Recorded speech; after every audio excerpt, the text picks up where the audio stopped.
I never cease to fail. I really, really don't. Oh my god, I cannot hit a couple of buttons. But guys, this is the Raycall EMS Summer 2013 Finals between Meet Your Makers and Anexis. One of these teams has already qualified for LCS, is participating starting June 15th, kicking off in DreamHack Sweden. The other, unfortunately, did not qualify. They lost to Samurai and Jeans. But we're going to get underway. I am Jason Kaplan, if you don't know who I am. I'm going to be starting this game very shortly. They're already in the lobby. And just waiting for them to go ahead and start the picks and bans. Why can I never start the show correctly? Joe, I need you. Come back, Joe. Anyways, I hope you guys enjoy your weekend. Not to mention the 3-day weekend for you in North America. Or if you're me, you had a 4-day weekend. And also the All-Stars, which were pretty awesome. Unfortunately, Europe, you saw they didn't do too well. They came in dead last. But we did see Soaz at least win the top lane battle, beating out Shy. Not to mention that just ridiculously epic, fight that happened in the end between, I think it was Darius and Varus, I think it was. But anyways, we are finally into the picks and bans. Let me go ahead and take you in there. Yes, I can do that correctly. No, I did not. Yes, I did now. What the hell is happening today? But on the left, for the blue team, it will be Meet Your Makers.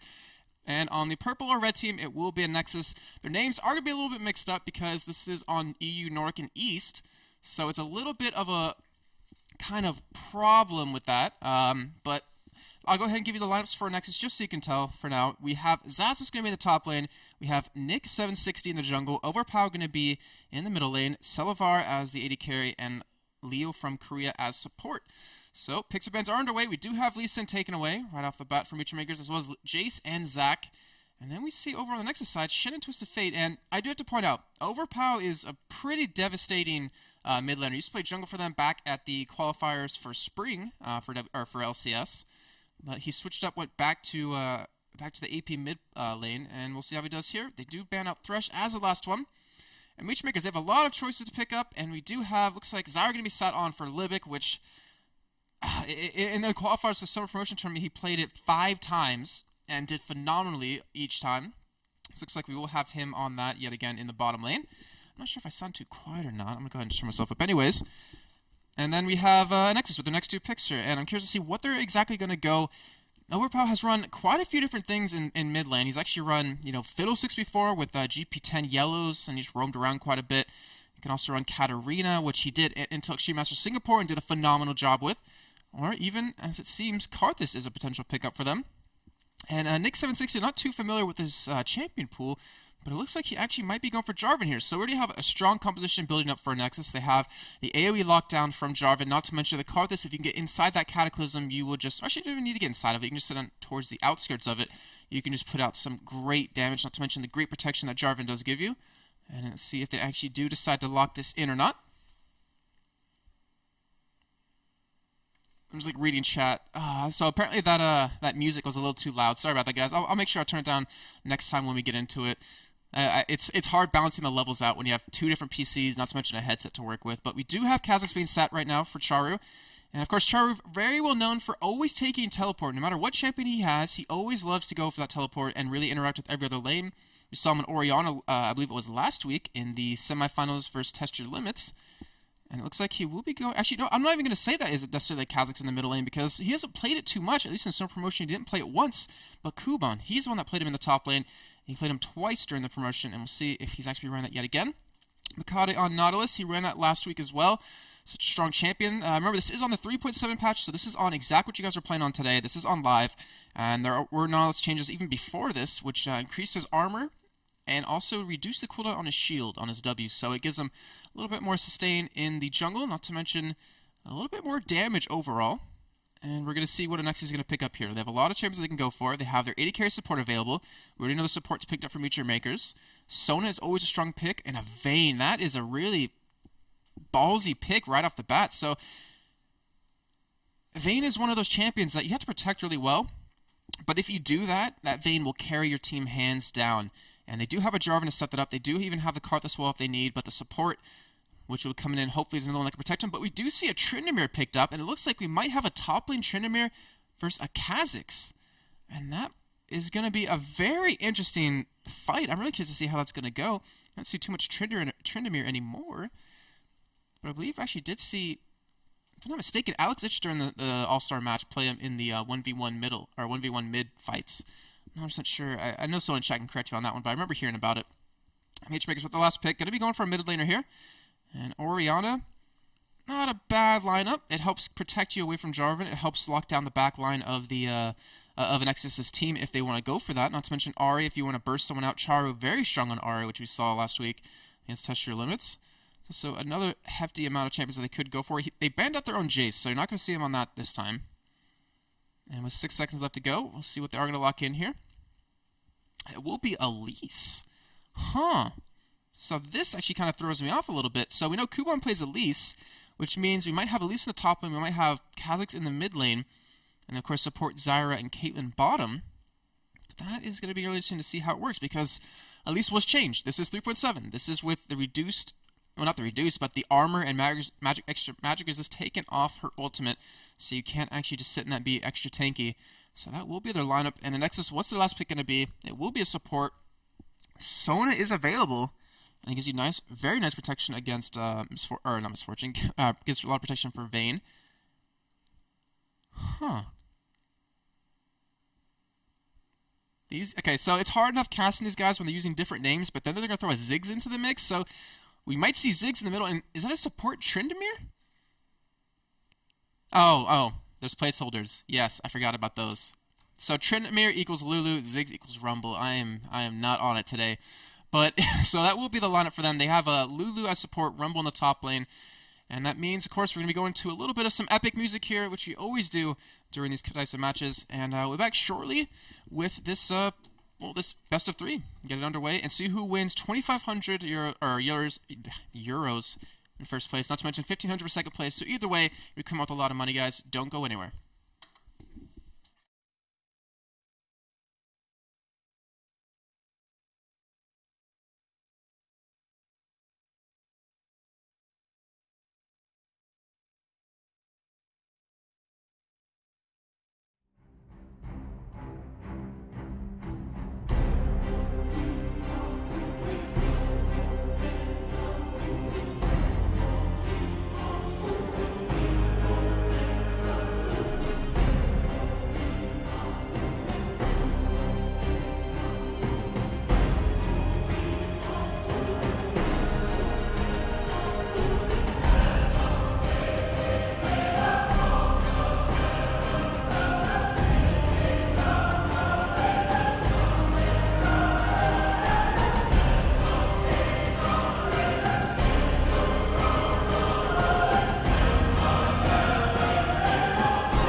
guys, welcome back. This is the Raid Call EMS Summer 2013 Finals between Meet Your Makers and Anexis. And for people who are wondering in chat about how do they get a champion if they don't own them, what's the point of placeholders? So what happens is, you might be like first pick for your team and you don't own the champion that someone else in your team wants to play. So you pick a placeholder champion, i.e. Tryndamere, and tell the team that, hey, this is going to be XXX champion. Then you switch them out later, or you leave the game, then you switch them out, or then you have the people pick their own champions after the game's over. But that's how it works. So we are in the game. Let me go over the rosters for you, since it's going to be a little bit messed up on the Anexis side, at least being able to tell who is who. For Meet Your Makers, we have Kuban in the top lane on Elise, we have Makati in the jungle on Nautilus, we have Charu on Kha'Zix in the mid lane, Makler on Caitlyn, and Livik on Zyra in the bottom lane. And over for Anexis here, it's going to be a little difficult to keep in mind throughout the entire game, but on Rumble, we have Xaxis in the top lane. On Jarvan in the jungle, we have Nyx 760. On Karthus in the mid lane, it will be Overpow. On Vayne, it will be Selavar. And of course, on Lulu, it will be Leo from Korea. So, with that all said and done, I'm going to try to do camera and cast today. That is going to be exceptionally fun. And hopefully, with everyone lined up properly across the map in terms of top to bottom, it should be not too difficult. But either way, this is a best of 3, and you know, Meet Your Makers are really known for very early, very aggressive action, usually around level 1, but over the past, I'd say, a couple of months, actually no, even before that, even in the spring season, we stopped seeing them do that. They kind of changed their ways, and unfortunately haven't really been able to do things just like that. But they also were heavy users of pink wards earlier on. Looks like we're actually going to have Vayne Lulu mid lane here, getting some of that early experience. It will be against Kha'Zix, and that is going to be quite troublesome for him. Charu is looking to maybe pick up a lot of early farm here, but with that teleport, you might be able to interact a little bit with the other lanes. We do have the Nyx 760 going to be taking blue here. It took me a second to remember who exactly that was on. And we will have Overpow in the bottom lane, 1v2 against Caitlyn Zyra. So, looking at how this is going to go, because I'm really interested to see what happens in terms of these 1v2s. Well, as I say that either way, it doesn't really matter in the end, because we do have Makler heading up towards middle. They're not trying to give Vayne that easy farm lane. Don't want Selavar to get to that late game force that he can become. And then, of course, Kha'Zix versus Karthus in the bottom lane. Very one-sided for Kha'Zix here. And level 2 going to jump right on top of Cassid. Why do I keep trying to say Cassid? On top of Karthus, and just get a huge chunk of damage onto him. So we'll see if he's going to be able to do that. And we really want to keep Selavar under-farmed. And with Caitlyn, you have the opportunity to do it. We do have already, though. So it's sticking around the mid lane. He wanted to come in for a gank potentially, but as we know, the mid lane's a lot shorter than the other lanes, so it's really hard to gank that unless you have some sort of CC. And you know, currently for Anexis, they don't really have that unless you include that snare. Well, it's pretty much a stun off of Lulu, I have to say. You are not going to move from it. Actually, no, it's a snare, but it's originally a slow. And either way, so he's going to be actually going back to the jungle, just farming up. We do have Makati coming around for a gank in the middle, but he is spotted by that ward, so it won't actually work. He's just going to run by, maybe pick up a little of experience off of Killer 2, as he does hit level 3. And in the bottom lane, just as I said, Charu jumping around top of Cassidy. Why do I keep saying Cassidy? Come on, Jason. Onto Karthus and push him out very early on. Fortunately for Charu, he wasn't running Ignite. And I have to say this, last week when we saw him in the semifinals, this exact same thing happened where he didn't run Ignite. Actually, no, it was before that, if I remember correctly. It was at the Summer Promotion Tournament. We didn't run Ignite, and there's so many kills he could have had right there. He could have killed Karthus. We do have Nyx 760 coming around the bottom lane, trying to go for a gank here. They do know he's there. There is a ward that will spot him coming in for that. He went that EQ combo over the wall, and now she's going to be retreating away. So Char will be pushing this, I think some sort of advantage a little bit harder here very shortly. We're working towards that tier. We even have Nyx 760 coming around yet again from a lane this time. But let's see if this is actually going to happen or not. Because Karthus doesn't have flash. Does hit the slow on Char, but Char's level 4. He has leap to get away. He has no flash to get away though. And that game going to be failed. Well, not failed, unsuccessful, I'll say. Cuba on the top lane versus, of course, Xaxis on Rumble. Don't name confuse you guys. It's already been doing that enough to me. We are seeing, well, you have to keep in mind, remember, this is 3.7, so Rumble was changed around. He does less damage earlier on, but you're more rewarded for staying in that danger zone when you're, yellow in terms of your heat. And, of course, Elise was nerfed as well, so both these champions have been tweaked a little bit, but Rumble is always annoying late game. Doesn't necessarily need that farm to really do a lot of damage, as long as he participates in the fights and has like one core item with like the engine. You do see Anexis coming on to Limit. Limit getting slowed right now. That will be first, but going to the Celavar, and that's exactly what you need. Could they hit the Zyra ultimate onto Celavar? Looks like he will escape as they try to switch for Lulu, but she flashes away. And Leo from Korea should be able to survive this. Not going to be able to pick up a kill here. And a great gank, great job by Celavar to pick up that first kill. But Leo from Korea, I have to give him the credit there. That Glitter Lance just completely made that gank viable and was able to pick up that kill onto Livid. So first blood for him. Takes him up to 1,800 gold total to 1,500. Currently on Mackler. Picks up a Vamp Scepter and another Doran's Blade, so not really going to push him out of lane too easily anymore. We do have Mikade actually going to be countering a little bit since he does see that Nick 760's in the middle lane right now, trying to take that farm, trying to hold on to the lane. He is going to be coming down towards bot, but as you can see, it's not really going to matter too much. Overpower's already backing away, and he won't actually be able to be killed here. So, great job by Anexis so far. They actually have a very nice gold lead, and you have to keep in mind that this is the team that actually did play in the Storm Promotion Tournament. They unfortunately lost to Samurai and Jeans, 2-0 actually, which Samurai and Jeans ended up losing to Copenhagen Wolves in a 3-1. But, you know, they played in the spring promotion tournament, or not promotion, the qualifier tournament, and unfortunately didn't qualify there either, so they stuck around, they stuck together as a team, and we'll be hoping to get into these amateur tournaments, which will actually be coming up. I believe there actually is one at DreamHack, and I think Anexis is in it, if I'm not mistaken, as well as Dragonborns. I don't know if you're familiar with the other two teams are. There's a lot of money to be had, and a lot of practice as well. So see, Charo hasn't actually gone back to buy it, sit on 1,200 gold, so he has the money to pick up a tier if he wants, which most likely will be doing. I'm curious to see if they're going to be contesting blue at all. If you keep that blue off of Karthus, I mean, even though he has a tier, he's not going to run edge as well. Oh, actually, Charo uses his jump to go in, doesn't have flash to get away, does get slowed, but he does pop the ultra to get a little bit of speed and the invisibility, but he gets ignited. Charo, will he be able to escape? I don't think Nick 760 can actually get this. Will Karthus pick it up, though, as our voice cracks a little bit, and Charo does get taken down. Nick 760 does pick up the kill. At the same time, in the mid lane, we did see a kill go down onto Leo from Korea, who used his flash previously in that last game, trying to get away. So overall, Michamaker was able to pick up a kill, but Charo, unfortunately for him, did die there, and that's not really what you want to do against a Karthus, who now is level 6. Be very careful of the ultimate. You see Mackler already very low, and if him or Libby got hit a couple of times, you can see Karthus pop that ultimate down, easy to get a kill. But in the meantime, we do have Nick 760 coming up. We have Karthus coming up, and this might be another kill. Libic, do you have flash to get away? No, you don't. And Libic will be going down. Another kill to Celavar. Great job by Nick 760 just to make sure Celavar gets that. Don't take it away from him. Get that vein fed. Give him that Blade of the Rune King, and he is going to carry your team. And not much action happening just over towards this top side of the map. And this Cubon and currently Xaxus have been very, very passive so far. A CS lead slightly in favor of Xaxus. But no real big items built up just yet. This is Charo even trying to zone away currently Overpow, who do have a tier. Looks like even a Brutalizer, I believe, is coming up next. What actually is Overpow using? So he has 45 flat armor and 45 armor, 42 match resist. So I would assume that would be going to a Brutalizer with that longsword. I don't think he'd be going for a Spittle. The other is actually going to do some damage just to jump away most likely. Yes, he does. And look at that. Overpow's already out of mana. Blue is currently up, and I was talking about this before. Will they try to counter jungle it? Will they try to take it away? Because if you don't let Karthus get it, even though he has that tier, it's not going to matter too much in the end. Is Charo even pushing him out a little bit better, or a little bit more right there? As Mikade trying to go for blue here. Two of Nick 760 coming around. Actually, just be holding the lane. He's not even watching his blue here. This looks like we'll be going over to Mikade right there. And that will be... Oh, no, it doesn't even go to Mikade. It goes to Libic with the plant, unfortunately for him. But still, taking him in the blue. Great job by then. Fortunately, they couldn't get it over to Charo, which would have been like icing on the cake, as he's going to be back in right now anyways. Actually, might be going to a Vamp Scepter with that.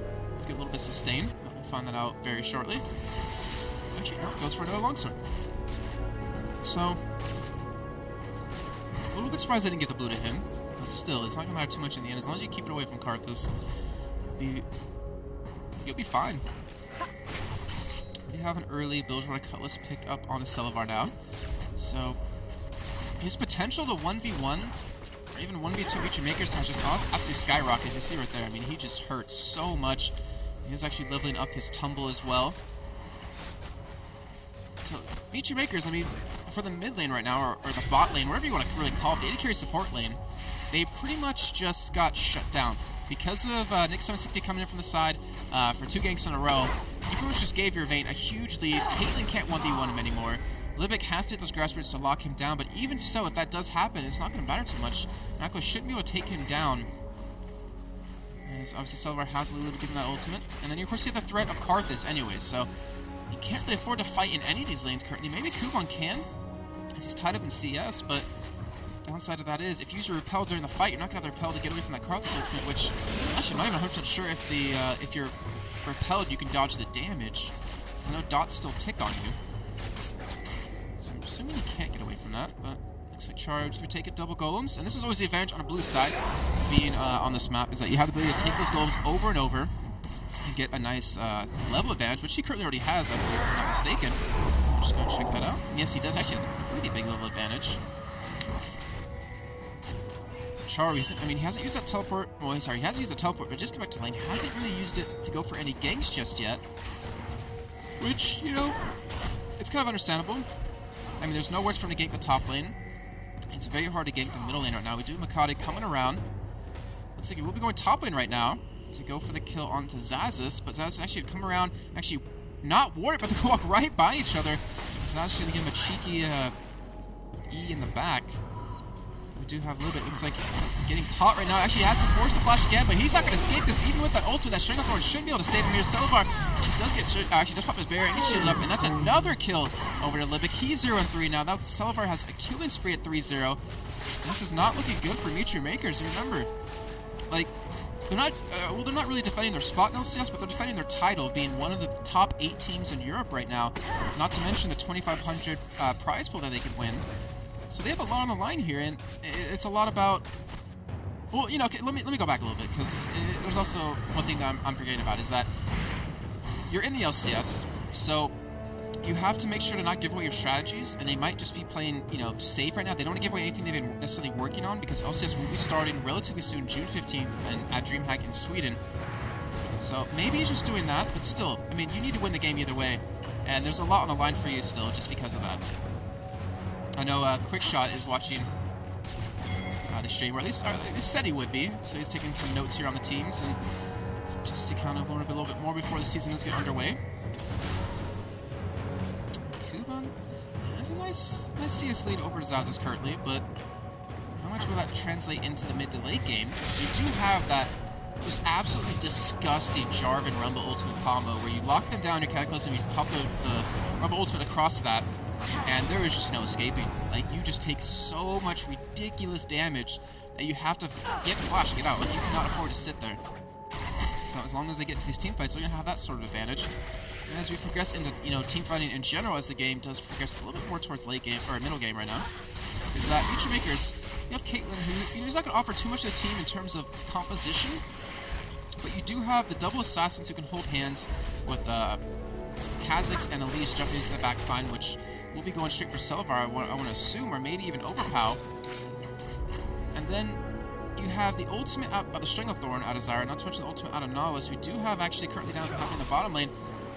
Charu pushed up to this turret here, and it looks like it will be a 3-man dive here. I'm not sure if they're going to be waiting for Karthus or not, but looks like Mutual Makers will just back off instead. I already touched a little bit on the whole Anexis team combo when they get into these fights, where you have the Jarvan ultimate come in, the Rumble ultimate come in, and then you have the Lulu ultimate to knock anyone up that's already inside the Cataclysm. You have Karthus who can sit inside if he wants with Defile, with Lay Waste, or even sit on the outskirts. And you have, Celevar who's being protected by all this, can just tumble, and put out a lot of damage when he has his, he has Blade of the Ring King when he wants to back. So let's just wait for his jungler to come in so he can go for that. We do have Makade. He's trying to pull something sneaky off right now.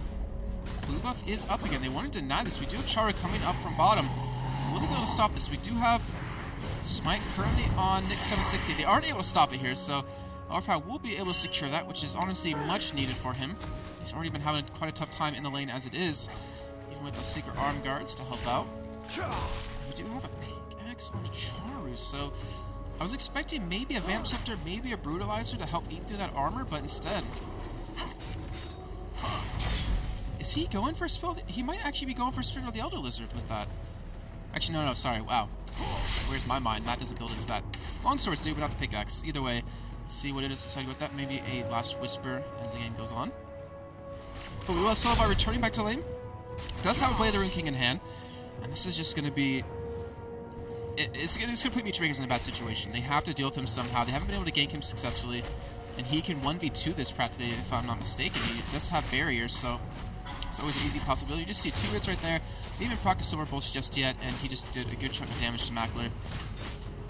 Even though Mackler's winning in the farm right now, it doesn't equal 3 kills. He's currently down 300 gold if I know how to count. Let's see how that does progress, obviously, later on. And you know, I talked about the dive buddies, Mutual Makers with the Elise, with the Kazakhs, trying to jump on a Selavar. Mackler doesn't have protection. I mean, he does have an honest ultimate if you want to commit it to that, but you most likely don't win these team fights. You do have Desire ultimate, which you can't really afford to use either. So all I really have is a Grasping Roots, which, you know, it's not bad, but if you miss one, you know, Mackler's going to have a really tough time escaping, but he has the range, so that's about all he has. But that forces him into a very distinct build where he has to be able to deal with Jarvan or Rumble who gets in his face to keep himself alive. But we do have Dragon Bait started up here. Anexis is going to take that very easy, going to be up around 2150, but we do have a 4-man gank getting towards this mid lane right now. Pink Ward out of Mutual Makers will spot that and stop it. We do have Charu in the top lane right now, trying to push this turret down. It's already getting low. Looks like it actually will go down very shortly. Still, in the meantime, we do have that push on the middle lane. Farmers on Nexus is going to get this turn very shortly. Obi Silver actually popping the Blade of the Rune King onto Mackler, trying to go into him with his ultimate, but they weren't able to. Cataclysm comes out. That flash is now gone out of him. And we have Karthus taking the turret right now as wow, Nick 760 almost getting blown up right under the turret. Charu comes in, picks up the kill onto Overpower, and he's trying to go for more. He is level 12, so he does have his reset, but will he have enough? Oh, Silver actually baits it in with the barrier, and now Kuban comes in with the Ignite that will be able to pick up the kill, but Kuban won't be able to skip his life. And that is a shutdown. Even Limit Flash does get the root, and that actually will pick up the kill on a little. No, it won't! The Infernal Carrier will escape, but oh, what happened? How did that not hit him, Charu? Where did your Void Spikes go? What? Red team's turret has been Hold on. I gotta back this up. I have to see this for myself. What happened? Wow, it just barely got blocked by Xathus right there. So that stopped probably something that could have gone even worse for them. In the end, Mutual Makers is down 1 kill right now, but up in gold. And that's good for them. Having those 2 turrets down. They lost Dragon, but they kept the middle turret alive. So it's a nice little bit of a gold lead, which pretty much evens up the gold difference between Mackler and between Selavar, but obviously Vayne will outscale Caitlyn throughout the entirety of the game, except maybe early on. Well, pretty much early on, as we saw earlier. So Mackler did have, obviously, no, not Mackler. Selavar had 3 kills under his belt. So Mutual Makers, I talked about them needing to step up a little bit, you know, defending their title pretty much. It looks like they have been doing it here. It was a great engage out of them. And that was perfect play by Charu, not even using the teleport, but just coming up from behind them and just creating plays for their team. Overpower, I mean, he has his tier. What's it currently sitting at? 440, so it's almost done. But he also has a Catalyst, but no Rod of Ages just yet. So he hasn't really been able to complete an item just yet. But we saw right there, Charu just jumped right on top of him. I swear, it was like a Goomba stomp. He did not survive. And he's going to have that problem as the game goes on, obviously. It needs to be a little bit tanky. We do have actually Charu teleporting in. I didn't even see that, but he actually trying to go for Selavar. It looks like they will just go ahead and take out this kill on the Leo from Korea. And also take a turret off of this, which I'm assuming they're going to be going for. The turret already done a half health. We do have Zessa in the top lane right now, and all they just push this wave up. And they will be able to lock down the turret, but they have 3 members. Anexis is going to be in the vicinity. Selavar's there. We have Overpower there, and we have Nick 760 trying to come in, trying to help out save this turret. But honestly, I don't think they can do it. We have the ultimate up on Makade if he wants to go in. As they decide to go in themselves, Makade gets taken very low, but he gets condemned out of the Cataclysm. And that actually might have saved him in the end. But either way, Cataclysm down. They can take this turret very, very quickly if they want to, but still, they're very hesitant. Mackler comes in for another hit or 2. They're trying to be very careful. They don't want to give up a kill. They know that Karthus, who hasn't used an ult just yet, Overpower could really make a play here if they get 1 or 2 members low. Just trying to hold on to that lead that they've built up over these 19 minutes. It looks like they will be able to get this turret in this next wave. Next is either you're going to go in or you're going to back away. You got to be careful here because that was ultimate they used on the Karthus, but they're not going to commit to it. When you hear the Stormbirds come in, it's going to knock no one up. It looks like they're trying to retreat away. We do have Xathus coming down from top, or from middle. But still, Mutual Makers able to escape either way, able to back away before anything happens. And people on the top, they're going to be pushing up here, trying to get some damage onto this turret, which should be out of 100% health. No, down a little bit. 99.999%, I guess. And now, we have Anexis going for a push themselves. It's going to be a 4-on-3 situation here. We do have... I was about to say, like, they really can't push this. They don't have the wave clear that Mutual Makers has with that Kazakhs. Oh, Charu trying to go in. Gets a little bit of damage over next 760, but he just backs away instead. And Nature Makers are in the driving seat right now, up 3.4 thousand gold, only 20 minutes in. Blue buff is up yet again. Nature Makers does have the timer on this, but it looks like they're actually just going to back away, even though I think they could go for it if they really wanted to.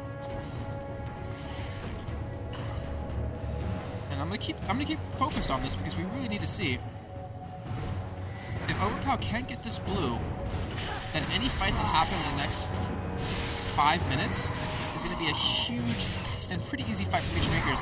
We have the bot lane. I was trying to watch. I was almost clicked over. I was trying to stop myself. Macro getting caught. Now she's taken down. Looks like Charu did not get the blue. She's trying to escape here, and the Kazakh ultimate could come out. They don't have enough damage to lock him down just yet. Actually, as I say that, it was actually Libic who took the blue away, so great job by him. Able to keep it off the Karthus. So Overpower's gonna have a tough time here, and Nature Makers, they can afford to fight right now, and if they're going to, now is the best time. You can't really wait too much longer and let Silvar get any more farmed up. Just have a long sword.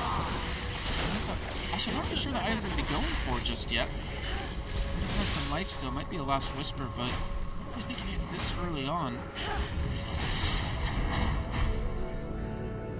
Considering no one on the other team really has armor right now, there's no real reason to build it just yet. At least we can take a look at the rest of the items we do have on Kuban. Does have a Honeyguise, an Abyssal Scepter, and Sork Boots, so he has that 69 penetration. Actually, it should be 69 if I'm not mistaken. Yeah, it's about 69. It's about 64. Either way, has a lot of penetration, which, looking over here at the other team for currently Anexis, we have 63 magic resist on Rumble, 55 on Jarvan, 42 on Karthus. You have 42 on Vayne and 44 on Lulu. So he's pretty much doing true damage to every single member of Anexis at this point. And that is just going to show in this next fight. It's just how ridiculous his damage is going to be. The pink ward here over towards Dragon. If all members of this game collapsing on this Dragon, and Nature Makers, they kind of want to fight this, and I think they can easily win it. They have all their ultimates up. They have pretty much every single summoner up as well to go in for this. And the Nexus, they're split up. Rumble's coming around. They have to be very careful with this combo that the Rumble Jarvan can put down. Looks like Nature Makers isn't going to commit to this. They don't really have a pink ward. We have Jarvan going in on a Libic, going to be backing away. And there goes the Rumble ultimate and the Cataclysm, but they only lock up Libic, who just flashes out of it, and that's two big ultimates out of currently Nexus that they needed during this fight. They needed those to win the fights. And Nature Makers, all they ever committed was that flash out of Libic and the Stranglethorns. So now they have 4 members who are just trying to hold in there as long as possible. You have Char pushing the mid lane right now, so you get some good damage onto this turret. And Nature Makers, they're just going to stall. There's no point for them actually trying to, go for Dragon, which they're already going for right now. But they're making a Nexus choose. Do you want your mid turret or do you want Dragon taken? And it looks like they want to keep their mid turret alive. They're going to lose their Dragon. And Nature Makers now up 4,000 gold. Doing very good to get back in the game, considering Selvar was 3-0 at an early point in the game. We did have a nice CS lead onto Zaz as well, which Kuban did claw his way back. I don't really think spiders have claws, but either way, they did get back. And now we have a 5-hit push on this middle turret, already down to half health here. And without that blue buff on Karthus, you don't really have the wave that you need. Kuban not getting knocked up. Karthus getting blown up. Libic gets the kill onto that. And Selvar, you're the last man standing for your team that has the damage, and he just gets pushed away. Karthus ultimate comes out, does absolutely nothing. He has no items built up just yet. And Nature Makers, they're going to push this turret. They are going to get it. Nexus has to back away. There's no way they can hold on to this. This Nature Makers just makes a huge misstep. Being an experienced team like them, I don't think they really make that happen. Jarvan does get caught here. Nick 760 gets blown up by Kuban, and that's exactly what I was saying. That is the penetration on Elise. When you get that flat 64% or 64 flat, you just do ridiculous damage. Pay the price of the inhibitor off of that. We see actually Charu go in right on Aaliyah from Korea. Not enough damage to take him down just yet, but either way, still pushed him away, and that Dredge line wasn't going for anyone. But Selvar gets caught, and he gets blown up by Kuban, and you see it right there. The penetration is ridiculous, and Kuban has been having a rough time. I'd say last week he had a rough time in the promotion tournament, able to make some plays here, going 3-1-1 now. Great job by him, and Nature Makers, they should be able to secure an inhibitor off of this. And for what was a very close game, it's going to snowball completely. Nature Makers' favor. Macro getting caught right here. Finish off the inhibitor, and they're going to turn and get a kill onto Overpower, and he just gets blown up. Here comes Nick 760. I'm not sure if you should keep going for this, sir. As we wow, Kuban, little ballsy right there, trying to go in for Exazis, but in the end, not able to get the kill, and still escapes with his life. So, Nature Makers will be backing out with quite a bit of gold. 2,000 on Kuban, 1,600 currently on Char, 1,600 on Mackler. And their gold lead is just getting ridiculous. You have, just the top lane alone, 8.4 thousand gold to 6.3 thousand. That is just crazy. They even had the mid lane, which was the bot lane, which went back to mid. I don't know. You know what I mean, though. But 8,600 gold to that 6,900 gold. And even the AD carries, Macro was able to pretty much catch back up. 8,600 to 7,700. And Libic, unfortunately, DC'd and connecting right away. I was about to say, look at that pause to come in. But just fantastic job by Matrix Makers. You have to give them credit just to be able to, pretty much come back from a 3-0 deficit against Silvar. And I know I'm stressing a lot, and I honestly, I mean to, and I hate to have to do it, but a Vayne that gets that fed early on, you have to, it's pretty much do or die time. If you can't pick up a couple of kills, if you can't punish Anexis at all for picking a Vayne early on, then you're going to just fall so far behind in the mid game that there's really no coming back to that. But luckily for them, Char was able to punish Karthus quite a bit. Overpower wasn't able to get any blues. He only got one, which was the third one of the game. That was up for Anexis. But it's just like a little too late now. I mean, he has his Rod Aegis, still has a Seeker's Arm Guards, but doesn't have that zonage just yet. He's being forced into so much tanky ability that he won't be doing that much damage. He's currently sitting 126 AP at 26 minutes in. That's not what you want to be. I mean, Cubon, he even has 130 right now, and he's been building more tankiness, a little bit more utility. But the bot lane, just Matrix Makers pushing up here, and Anexis, I mean, they're getting spread so thin right now. They have the middle inhibitor down, so someone has to stay there all times and push the wave back. They have a huge wave at top being pushed into for Matrix Makers, which you can't really just send one or two, or Charu and Cubon are just going to blow you up. So we're getting spread really thin here. Matrix Makers doing a fantastic job of just controlling this game. Looks like they have been practicing quite a bit, also preparing for LCS, which honestly can't wait till that does start up. It'll be June 15th at DreamHack in Sweden.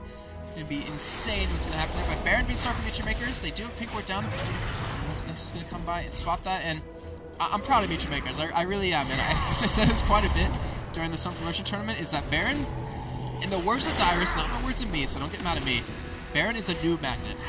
And I've seen teams constantly throw games because they go for Baron when they don't need it to win fights. They just want it to pretty much get that mental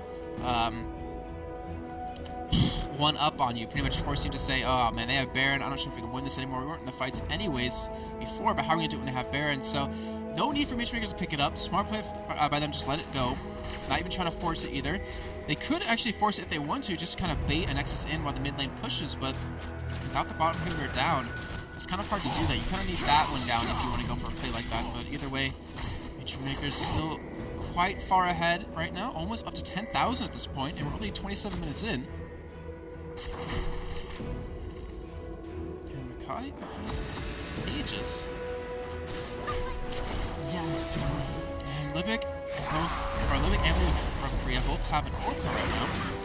Baron is being started right now, just 3 bars of Matrix Makers. It looks like Libic and Makati are just going to be stalling, just trying to keep them away from it, and we just see Anexis is afraid to fight. They don't have wards to spot this, they don't have wards to stop it, they don't have wards to go in for it. But Matrix Makers actually backed off. I love that play. They hid right when they got Baron, so now they're going to go for an engage here. Oh, but Makati misses the dredge line. Will Libic be able to make a play? No.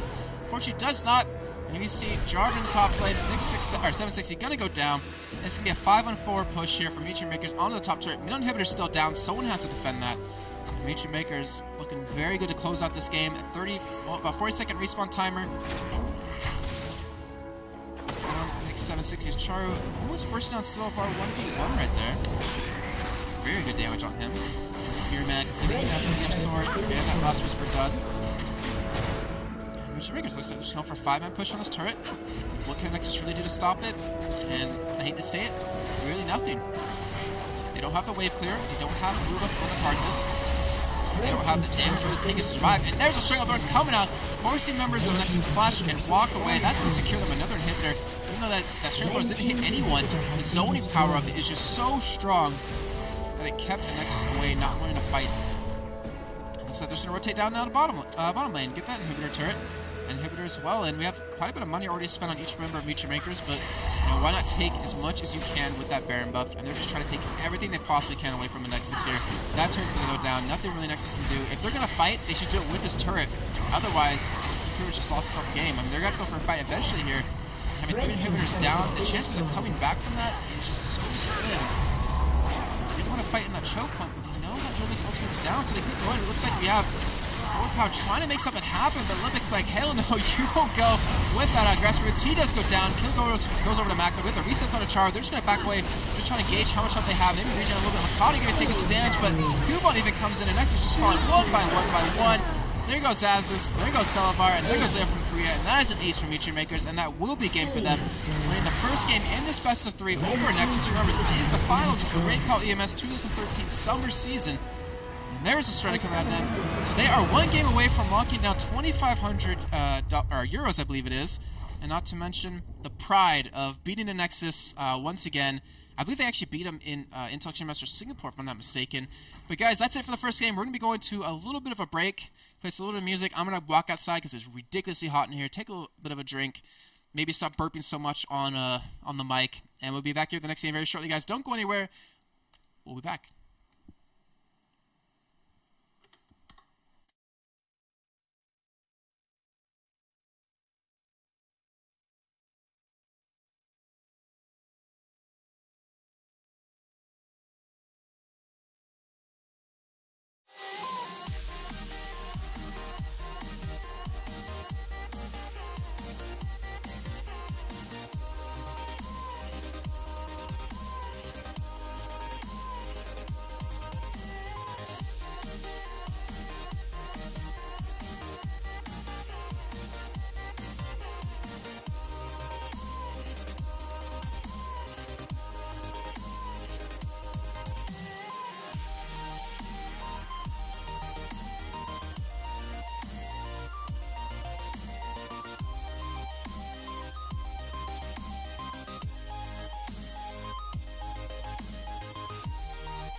professional-grade communication tool.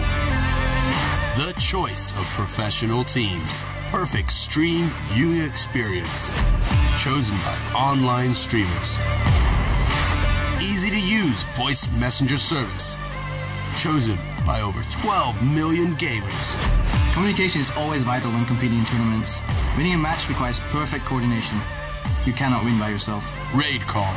Communication for winners. And you heard it there, guys. You can't win by yourself unless you're me and playing Shaco in ranked, because obviously I was able to. But anyways, we are back. This is the Raid Call EMS Summer 2013 Finals between Mutual Makers and Anexis. We already had the first game go pretty heavily in favor of Mutual Makers, as they are up 1-0, but Anexis going to be on the blue side. Going to be giving their chances here to pretty much take this to a 3-game series. It's up to them if they want to win the 2,500 euros. It's 1,500 for second place, so either way, you're going to come out with a nice chunk of money. Obviously, I wouldn't complain if I got that much, but we should be getting underway very shortly into the picks and bans, and hopefully I have everything set up correctly here, because as you've been able to tell from the start of my shows, they've been pretty bad in terms of getting them done correctly. I've had tons of pop-up problems and whatnot, but either way, Mutual Makers had a very strong game number 1. We saw, unfortunately, Overpow, he was playing Carthus in the bottom lane. He got shut down quite well by Charu, who just kept punishing him over and over and over, and that made Nick 760 sit towards the bottom lane after he already ganked mid lane a couple times, got celebrated that 3-kill lead, so Anexis started off really strong, but unfortunately, Carthus wasn't able to get started. Rumble got shut down quite well in the top lane, and they had a little bit of troubles there. But we're on to picks and bans here, guys, so let's get you in there, and let's get underway with game number 2 between Anexis and Mutual Makers. And I saw a couple people asking this in chat, why they're under weird names for Nexus, why I'm calling them different names. That's because Nexus, I believe, doesn't have Nordic East accounts, or at least they do, and they're just not under their other names. So unfortunately, they are playing on they're playing on other people's accounts or something like that for this. But we do have, let me just run you down the lineup real quick. Zaz in the top lane. We have Nick 760 in the jungle, Overpow in mid lane, Selavar on AD carry, and Leo from Korea on support.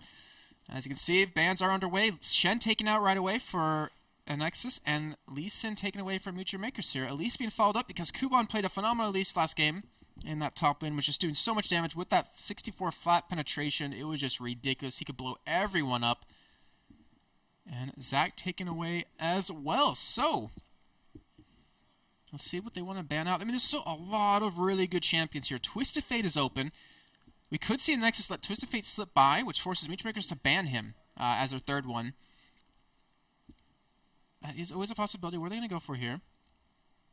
And it looks like Thresh will be taken away yet again from them. So they don't really want anyone playing Thresh. We did see Libic play Thresh before. It wasn't bad, but it's not as strong as Zyra. And honestly, I would rather ban a Zyra over that Thresh any day, because the Zyra is just ridiculous. Like the zoning, like the game sense he has during those ultimates is just ridiculous. He just shuts you down so well, whether it's just knocking your team up or just keeping you out of a fight.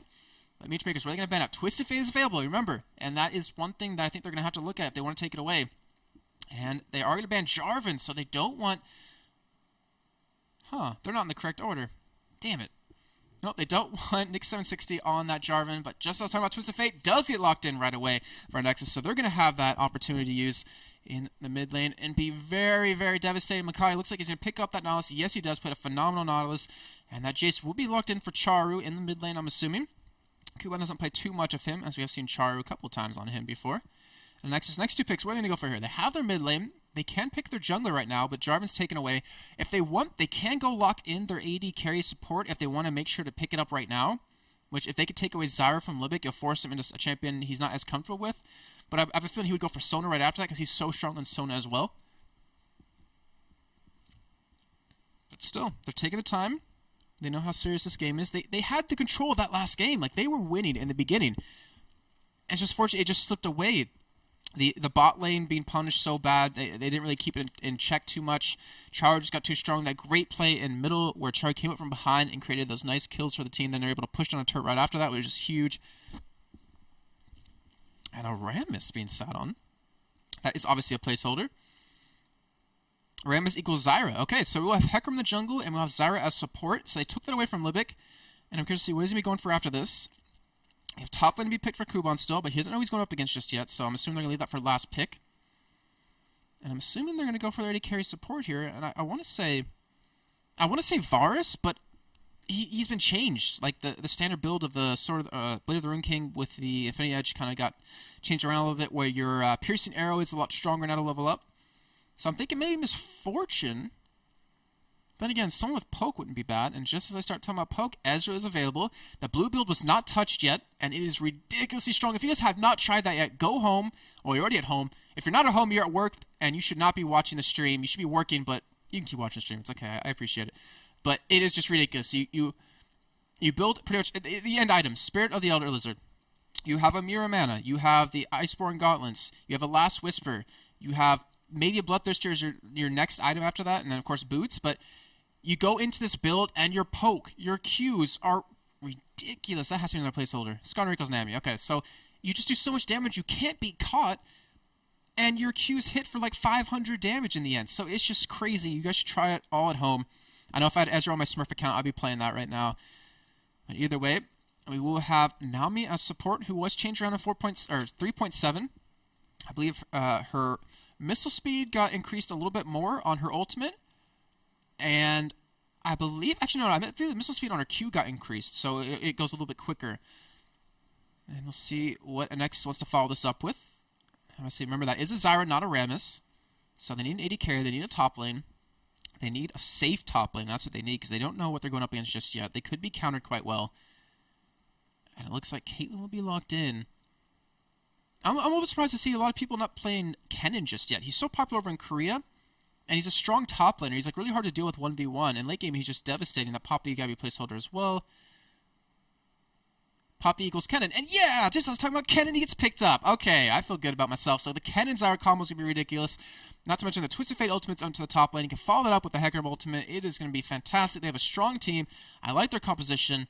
And we'll see how well they can use it here against Nature Makers. What are they going to go for as their last pick? They need a top laner here, which will be against Kennen. So you either want someone with range, or you want someone that has a huge gap closer. We have seen Kuban on Aurelia. He's actually played a phenomenal Aurelia, if I'm not mistaken, not too long ago. And I'm a little surprised he's not going for that just yet, but what are you going to go for, Kuban? You have a lot of champions, obviously, to choose from. They need someone to kind of counter the heavy initiate, not to mention the AoE that Anexis has. So it looks like if that stays Syndra, we will have Syndra in the mid lane, and that means Kuban will be on Jace in the top lane. Yeah, looks like that will be it. So we'll see how that works out for them. I'll switch it back to me before they have to remake, obviously. But guys, I'm excited for this game, actually. We don't see Kennen too much in Europe, but he's just so ridiculously strong, and I want to see how well that Zazas can use him in the top lane or wherever lane he's going to end up going to. But guys, we're going to a little bit of a break. Going to go to some epic music again. I'll be in chat answering questions if you have any. And hopefully we'll be into game number 2, and hopefully into game number 3. If Anexis can pull this one back, take it 1-1. Remember, this is the Raid Call EMS Summer 2013 Finals between Nature Makers and Anexis, guys. Don't go anywhere.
it off. Anyways, guys, we are back with the Raid Call EMS Summer 2013 Finals between Meteor Makers and Anexis.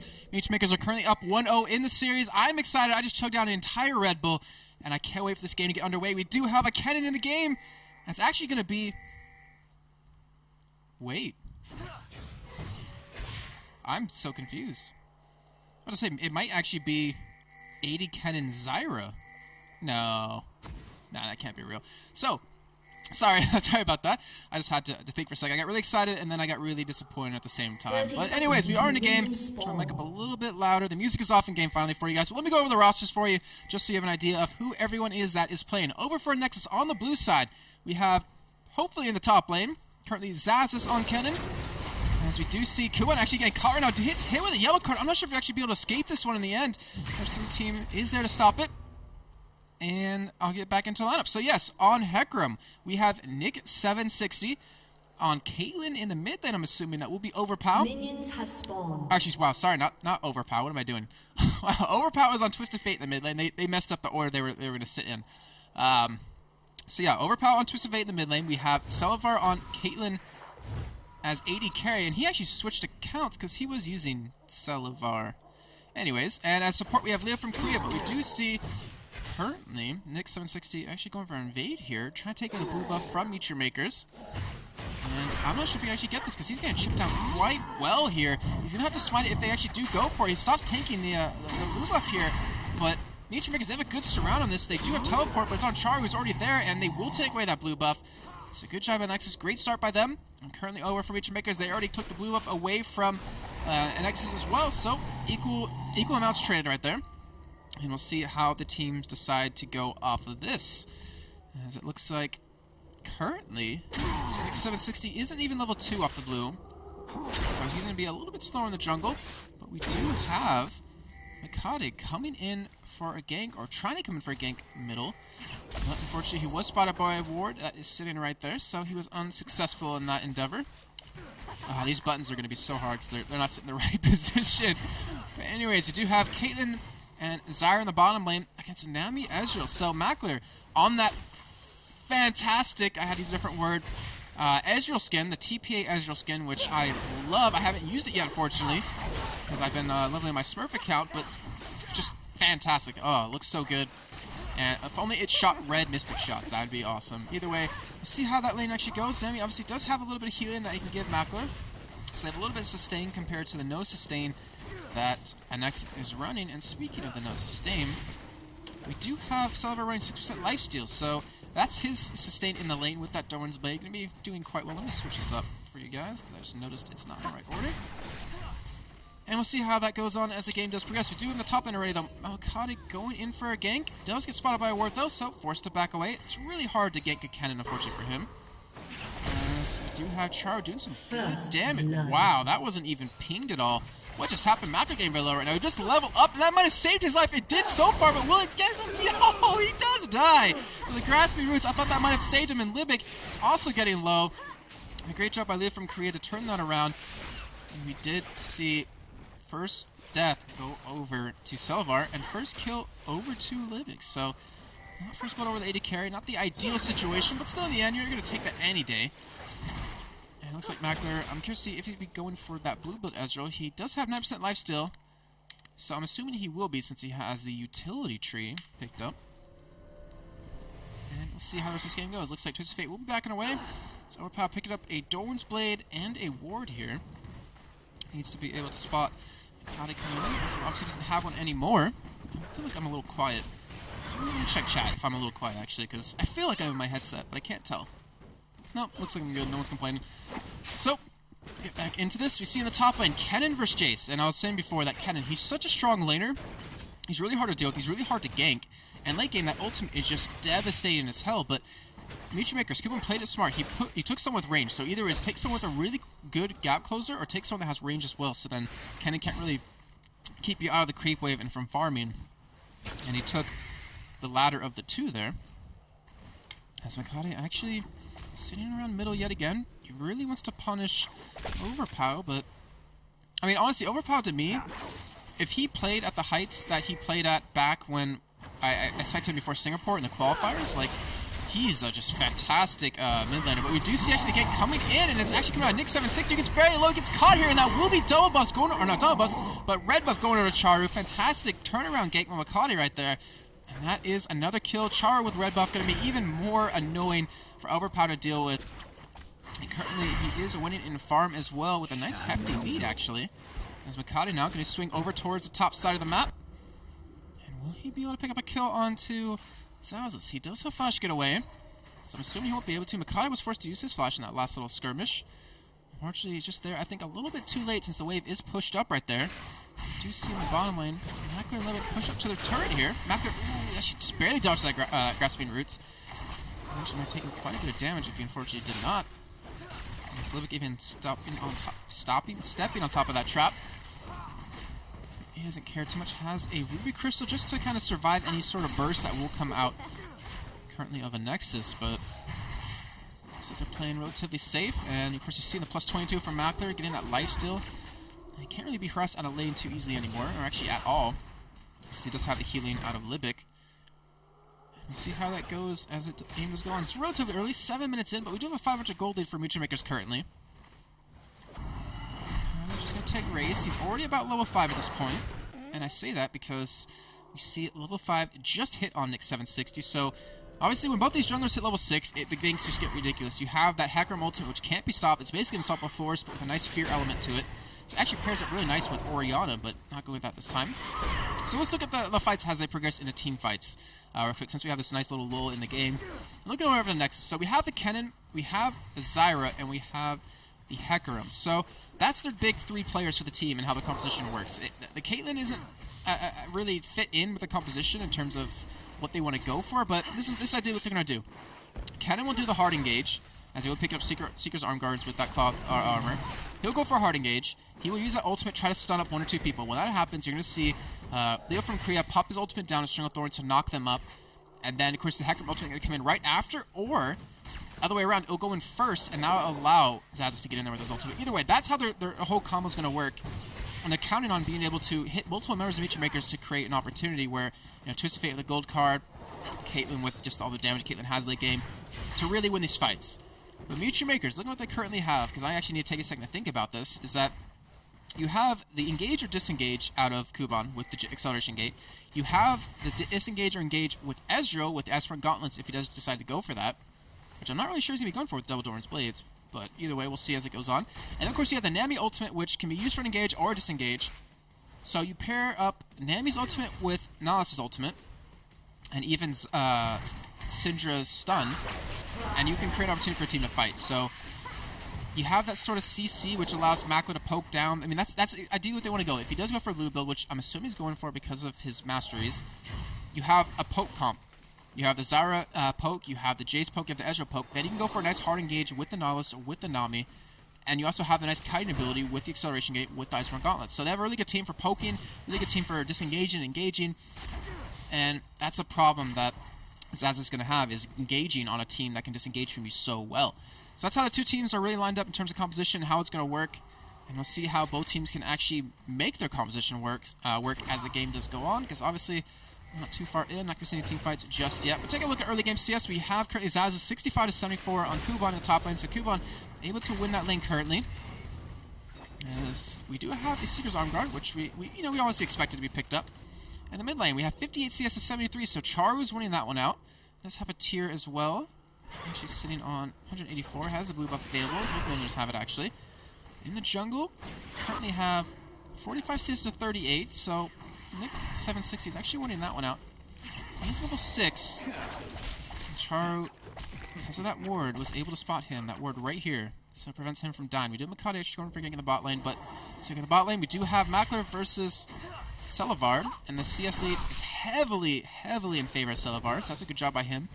He needs that lead to kind of ease through his mid game, which he just, I'm going to say falls off, but it's like a U-curve, where in the beginning, he's very strong in the early game, then he falls off mid game, then comes back really strong as the game goes on. So you have him actually go for a little bit of damage, a little bit of engage. And then, of course, supports 10 to 7 CS. And obviously, most of Libbik's will be from the plants, as well as he from Korea pick up a lot of CS from his own plants. As even a Niswa Drud picked up for Char's. So Let's go for some damage here. He has the potential. I really think he has the potential to actually burst down. Oh, as I speak about him bursting down, he doesn't have Ignite yet again.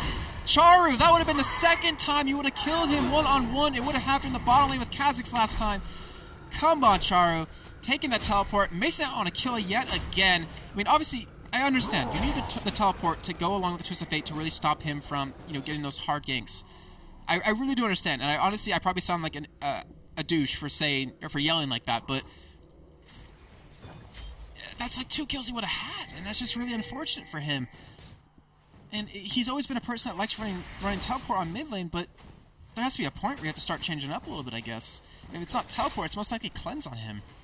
So unfortunately, he misses out on that kill. He dies for it, loses blue buff, and I believe that is... Oh, the blue buff actually was gone already. Okay, so he didn't actually lose it. It was already gone. And he didn't hand it over to anyone, so luckily for him. But that's just unfortunate. I mean, he was so close. You saw how low Twist of Fate was. Charu, he jumped the gun a little bit. He expected a little bit more damage out of his abilities. Maybe his math wasn't as strong, just like mine is pretty terrible. He wasn't able to finish off the kill. And now they're all alone down here in the bot lane. He got some roots, so good job by him. Other than that, relatively quiet game so far. And currently, Anexis is leading in CS just across the board.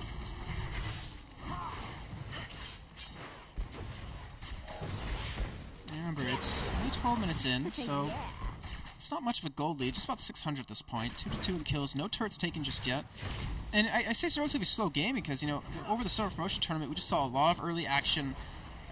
Even in LCS, we saw a lot of early action, a lot of turrets being taken early. It just seems like either the meta's quieted down a little bit, or these two teams are not really wanting to go for that. They just want to go for the mechanics. They just want to win based off mechanics of just, I'll outlane you, then I'll out-team fight you, and then I will just win the game on you. Let's get caught the aggressive route, so unfortunately wasn't able to go in. That was actually a nice prison. I think it's called Water Prison. Come on, quick shot. Aqua Prison. Damn, close enough.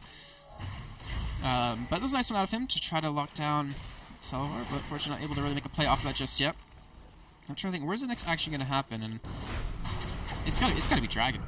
I mean, if we ever see a kill happen, which, Mikade, he's going to create the opportunity for a kill, most likely. That's when a fight's going to break out at Dragon. Or, not even a fight, just a Dragon be taken, and of course it'll start to snowball. The action's going to pick up quite a bit. Either way, Mutual Makers, they're one game away from winning 2,500 euros. And Anexis is one loss away from winning 1,500, so Anexis obviously want to take this seriously, want to pick up this win against an LCS team, which, to be honest, I mean, that title of beating them might be worth more than the actual money they're going to get for this, because it's just got to feel good to take out one of the best teams in Europe, the top 8 teams in Europe. So you see a nice work coming out of Charu, just to spot Twist of Fate. This is spot overpower when he wants to go in for a gank into the lane, but with this pushing power, which is what you have to do against Twist of Fate. So you see Twist of Fate try. Oh, we'll get back to in a second. We see Mikade actually coming around bot lane. He is not spotted by a ward here. This could be a kill for them in the bottom lane. Who are they going to spend it on? And I think it's going to be Zyra there to go for the kill on, because she's the one that's all back. String of Thorns comes out. Mackler dodges it as the Aqua Prison lands, and that will be a kill. Twist of Fate trying to come down towards the bottom. He does actually come down.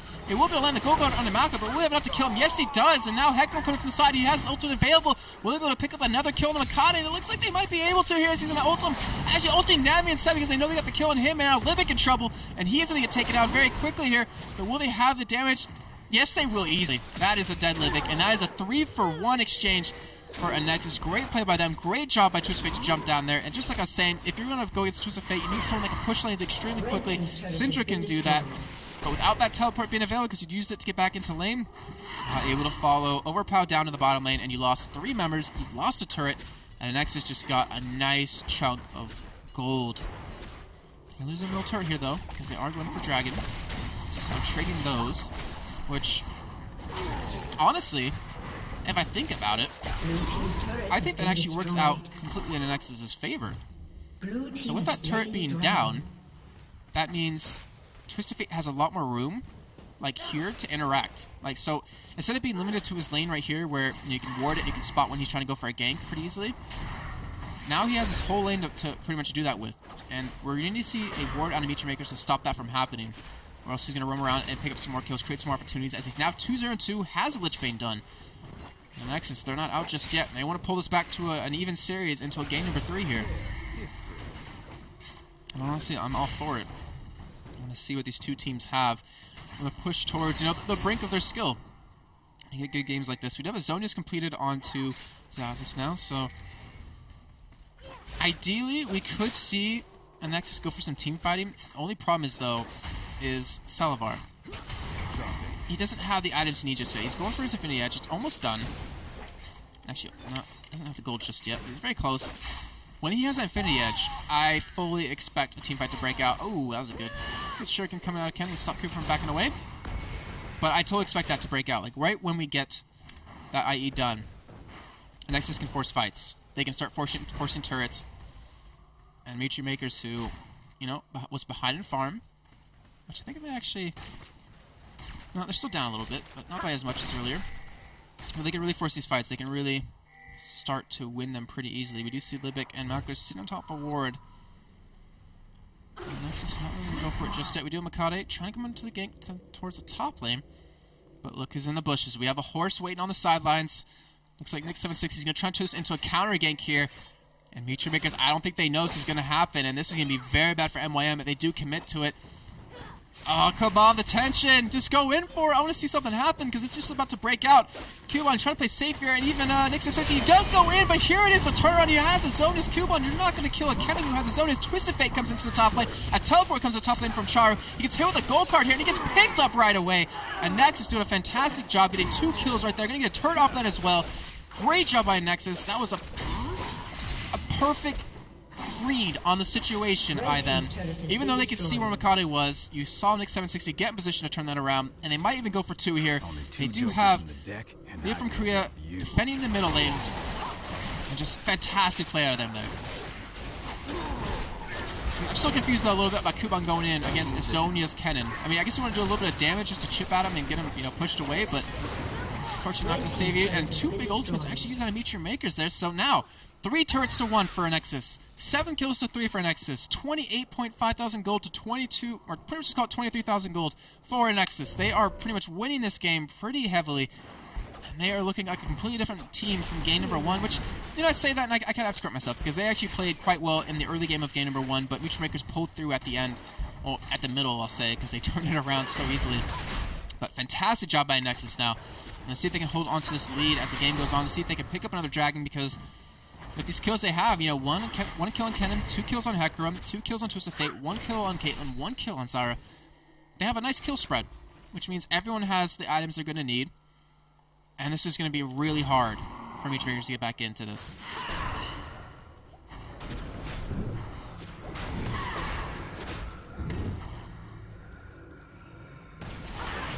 So I'm just reading chat. Yeah, so the lag problems, actually a lot of people have been having those.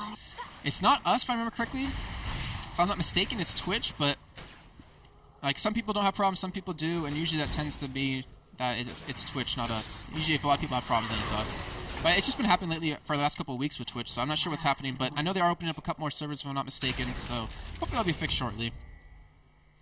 But still, Nexus, down 1 game, down but not out, trying to take this to game number 3, doing a fantastic job this game. About to hit that 20-minute mark. Versus Dragon will be coming up very shortly. But will Nexus be in position to take it? They do have the timer on, honestly. Charu, if he would have landed that stun onto Zazas, they might have gone in for it, but even though he has his zones available, he has actually haunting guys as well, so he's getting very, very scary right now. Look at Mitri Makers actually stacking up towards the bot lane. They want to go for this turret. They want to go for a kill, but Anexis, they're coming in. If you take a look at that mini-map, they are all streaming in 1 by 1. They want to turn this around. They can defend this turret, I think, if they do go in for it. We do have Hecarim spotted by that ward. Nick 760 doesn't care. He's going to go in with that ghost. He's going to try to create a play here. The ultimate comes down, only hitting 2 members of Mitri Makers, but Livic's the target. The tidal wave coming out does get a nice, so actually has a good disengagement. The Strangle Thorns comes down. And so 2 more members of Mitri Makers, and the cannon comes in. Zazas making the plays for his team. It's just going to help pick up the kills, and that's 3 kills for Anexis. They might even go to get a 4th through. Yes, they do, and they're going to go for a 5th backler. I'm not sure if you're going to escape this one. What the hell, Overpowered? That was so perfect. Well played. Instead of running back towards the lane, he runs towards the tri-bush and cuts him off, and that is an ace for Nexus. They turn that fight around completely, and that might be another turret. That, you know, hell, what? That will be another turret for Nexus. That will be Dragon coming up in about a minute or 2. And Nexus, what was this team last game? They were playing phenomenal right now. Red team's turret has been destroyed.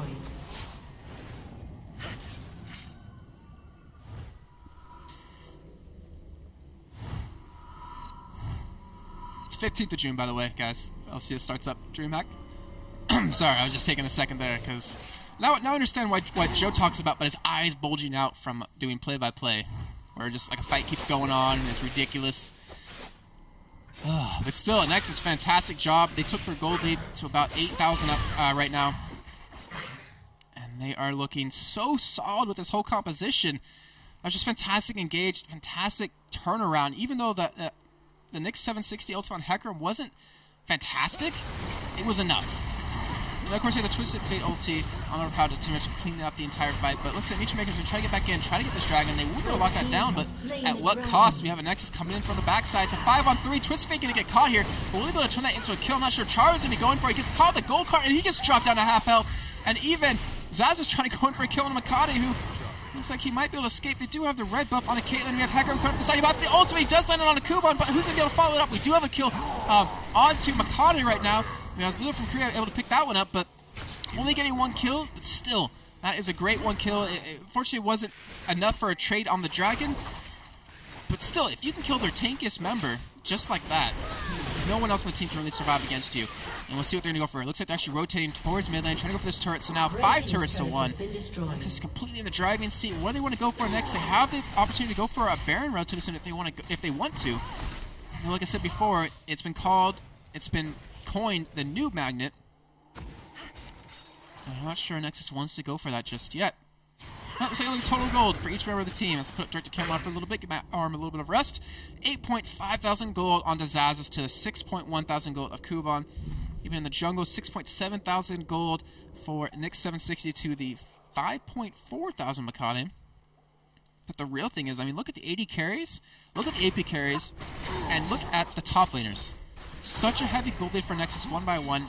Their tank, Hecarim, has a nice little bit of a gold lead. Like, every single member of them is just so far ahead. I mean, look at items. Seeker's Arm Guard onto Overpower right now. He can use that as a Zanya's when he wants to go for an engage or something like that. We have the Zanya's already done, and an EC Large Rod, and a Honey Guys with Sword Boots onto Zazas. As you see, the whole time Caleb coming on the Mac there. Actually, he should be able... actually, he might not be able to escape this one, as he is actually going blue build, but even with a Brutalizer there. Looks like Macro trying to escape here. Does he get caught? Yes, he does. It will be enough to kill him. Actually, it's Ignite. He pops the barrier, and he's going head-to-head against Swiss. He actually misses the Q, but will that actually be bad? And that is, if he got that Q, I think that would have been a kill for him easily.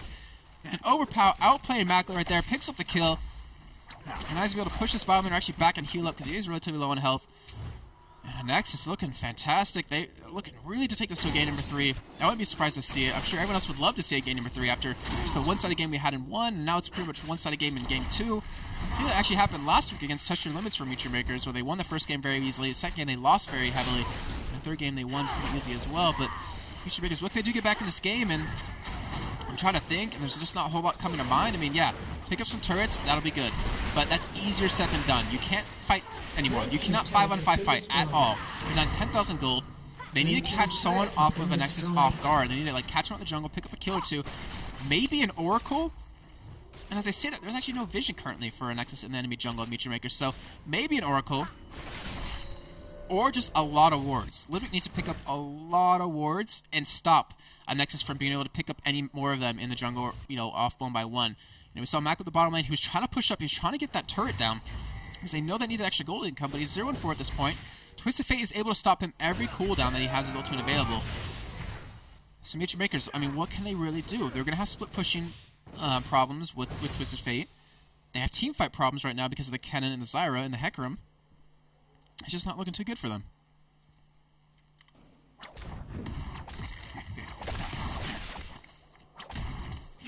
I will say this though, that they do have a poke pump, so it's not bad. Oh well, hold on, it's bad. I mean, they're behind. Let me not take up the severity of that, but they're behind. But it's not too terrible because they can poke constantly. Only problem is that you have Caitlyn, if he gets poked, and heal it back up. Hecarim can heal it back up as well through the creep waves. But when a poke comp falls behind, they typically stay behind. So they need to be able to make a play or two here. They need to pick up some kills. They need to get Mackler in this game. They need to get him either his items built up, or they need to get him some kills. He does have his Iceborne Gauntlet, so he'll have a really nice disengage when he wants to go for it here. which I'm going to say he's going to most likely need to go for. Meteor Maker is not really in position yet to do anything here. They're going to be pushing up blind, mostly. I do have one more down, but... I thought Twisted was actually going to flash for that. Still have the opportunity to take Baron. Looks like they might start it off, too. Nope, Twisted Fate's like, hey, I got this gold card, might as well use it. I was in a cinematic trailer. That trailer was amazing, by the way, if any of you guys didn't see it. That ward will be taken out.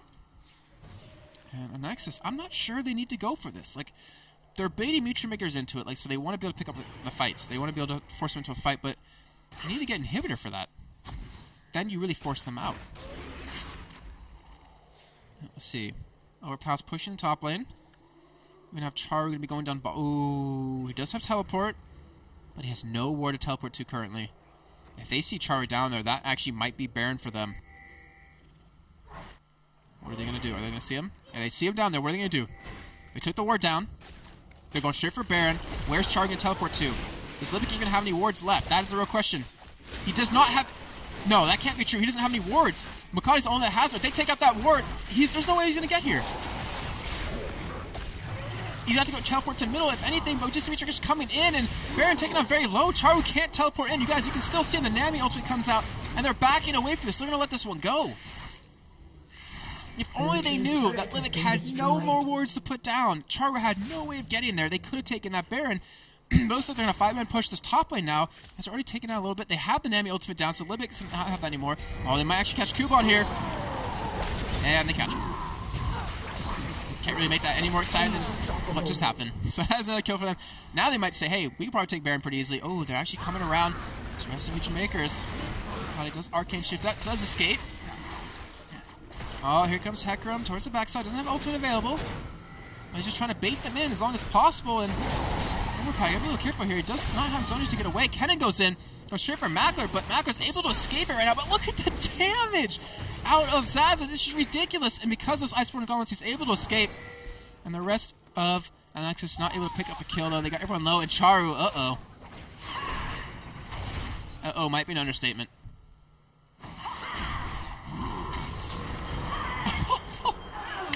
Oh, that Zonya is because you saw the ultimate coming. Oh, no, it wasn't ultimate. Sorry, that was just regular Q out of Charu. But that is another kill for Anexis, and they're only widening their lead that they have right now, 16-4. They don't have a 10,000 gold lead just yet, but after this dragon, it's going to be very close to that point. And Ezreal ultimate across the Baron, so no vision currently from Meteor Makers. They know dragon's being done. It will be a dragon for them. So how much gold are they currently sitting on? 2,400 gold. Onto Overpower. That is not a good sign. He's going to have that Zonia's done. That is a bad sign. That 2 Zonias currently up for Anexis. They have a death cap onto Zazas on Kennen. So they can't even kill the 2 people who are going to be in the front lines anymore. You're not going to have an opportunity to get back to Caitlyn. This is not looking good for Meteor Makers. I mean, they're already down almost 10,000 gold at this point, but the items that Anexis has is just going to limit any potential that Meteor Makers has for the team fight. And it's pretty much... Sorry, I'm pretty much at this point of Anexis. Are they going to throw the game? And to be honest with you, hopefully I'm crossing my fingers for the commentator's curse, but I don't think they're going to throw it. I don't think there's going to be any baseball played here.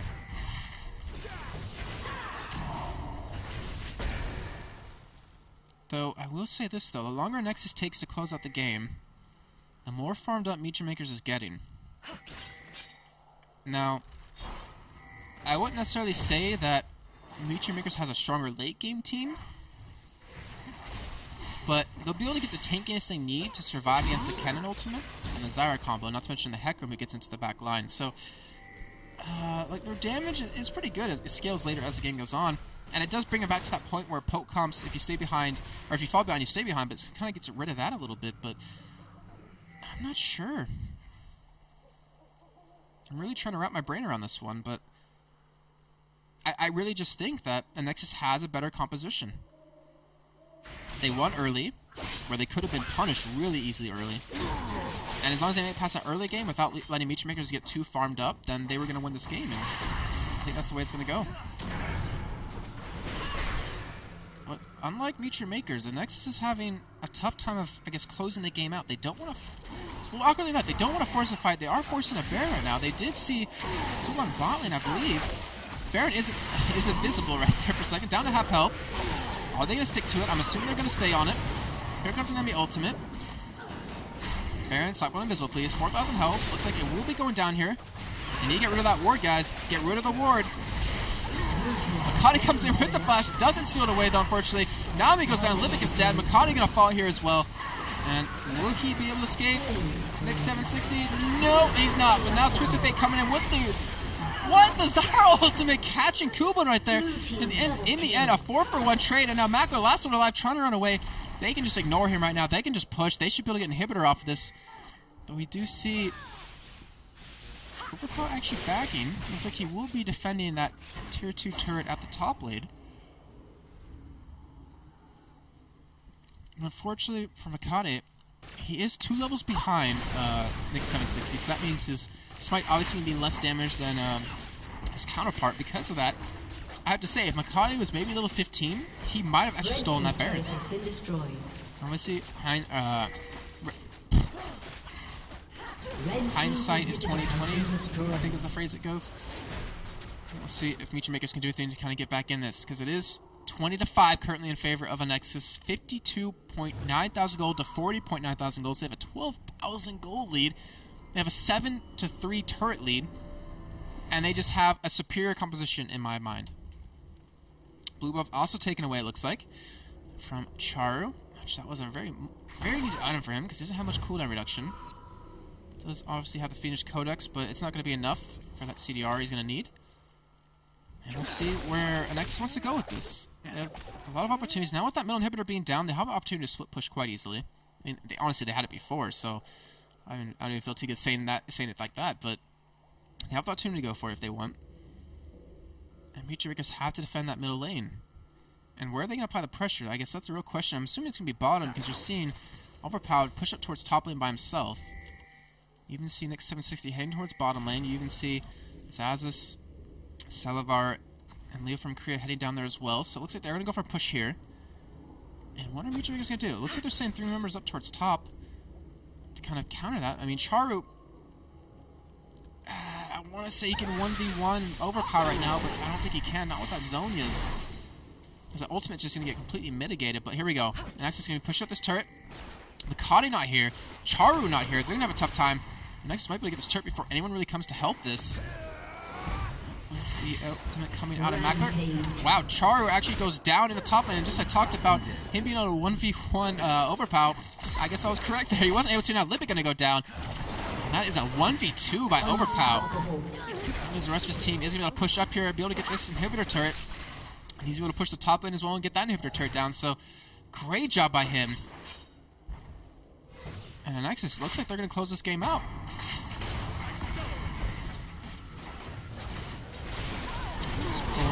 Oh, here comes the cannon ultimate. You're not going to escape that. Zaz is just going to destroy you. Look at that damage. He still has his Zonias. There it is. Hecker ultimate comes in. He gets knocked away even though Kuban was feared. There goes an inhibitor turret. There goes an inhibitor in the top lane. That one's going to go down very shortly as well. Oh, Mackler. Oh, the exhaust almost keeping him inside of that. There goes 2 inhibitor turrets. So now we have all 3 inhibitors down for Mutual Makers. We're going to have... Well, the Baron going to be gone relatively soon, so not going to be able to close that out right there. But actually, they're like, screw it, we can finish this game. They're going to get the first Nexus turn. Oh, we see someone get very low on the backside. We see the ultimate come out of Charu. It's a nice stun, but it doesn't matter in the end. I didn't see the surrender coming in, and that is a Nexus taking this back to 1 game apiece, guys. That was ridiculous. I am honestly surprised. I'm a little bit flabbergasted at just how heavily Anexis lost the first game, but then to come back in that one so heavily one-sided. Let me actually just go down the scoreboard for you guys real quick, because that was just phenomenal. So for Nexus, we had in the top lane Zazas. He was 6-0-5 with 227 CS. We had in the jungle onto Nick 760, 5-2-8 with 140 CS. We had in the mid lane onto Overpow, 5-0-11 Twisted Fate with 252 CS. Honestly, I probably could just show you this, but I don't want you guys to see my Skype, so I'm not going to do that. And then even Salivar, 4-2-10, 238 CS, compared to the members of Mutual Makers, where Mackler, he didn't get out-farmed, but he got destroyed. He was 0-4-4 in the end, let's just say that. You had in the top lane Kuban 244, so he did not get out-farmed, but he was also 1-4-1. And then you have Charu, who actually destroyed Twisted Fate a little bit with 277 CS, but He was only 3-6-1. So unfortunately, Mutual Makers did lose that game. That means we're going to a game number 3, guys. Take a little bit of a break. Go get some food. Go get some drinks. Bring me another Red Bull because that would be awesome. I'd like to be even more pumped for this final game. But we'll be back with the final game of the Raid Call EMS Summer 2013 finals between Mutual Makers and Anexis. Don't go anywhere.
professional-grade communication tool.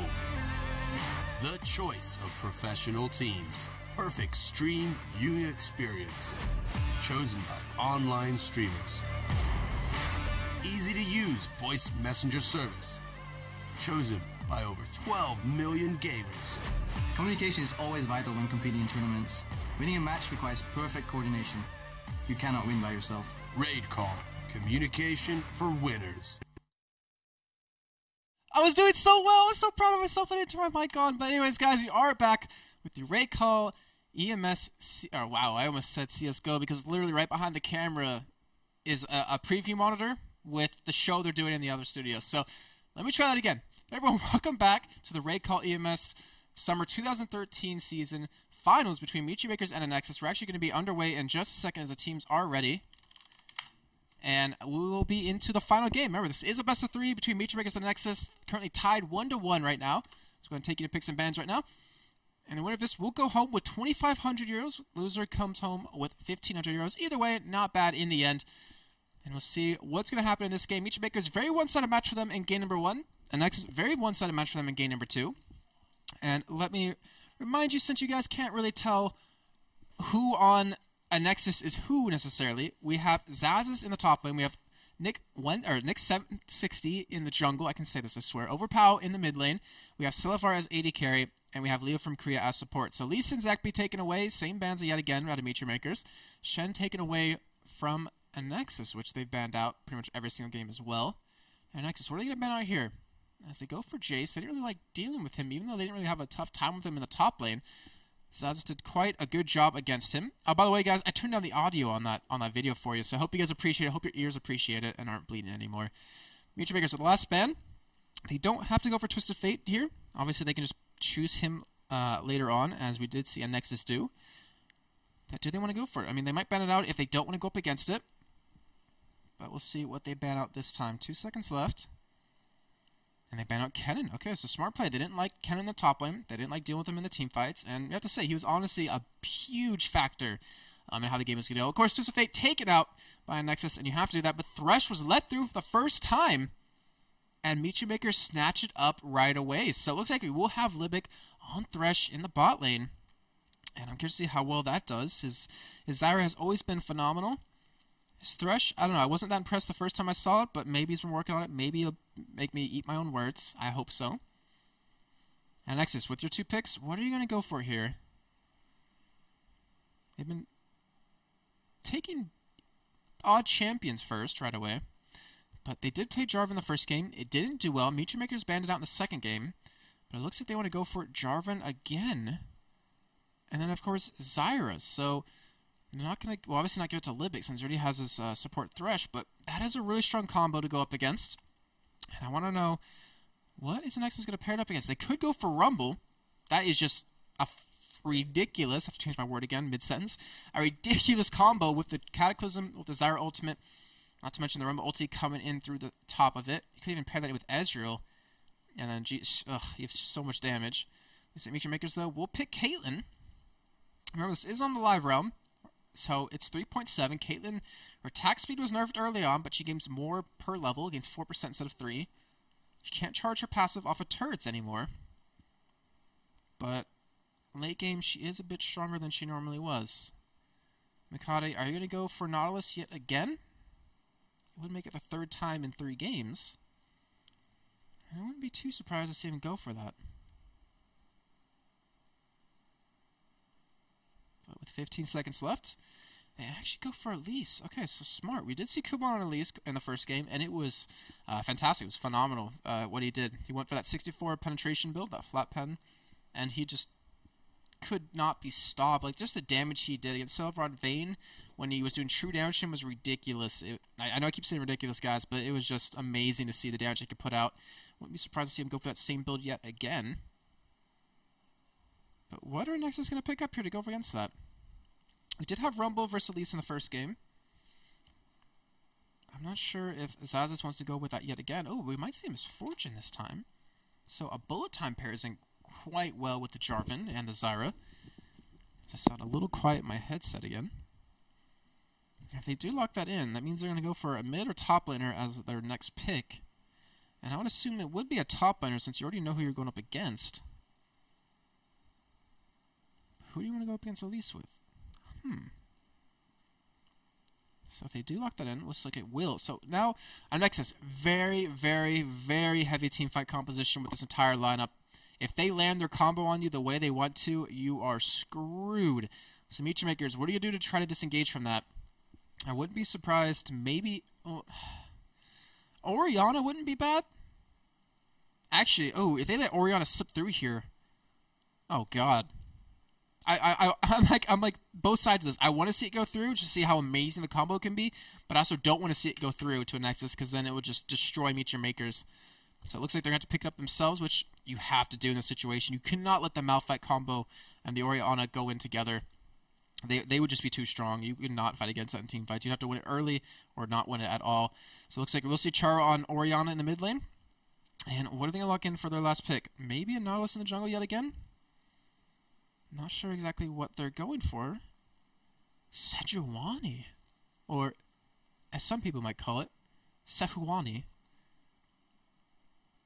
Remember, she was changed, so she's actually a viable jungler now.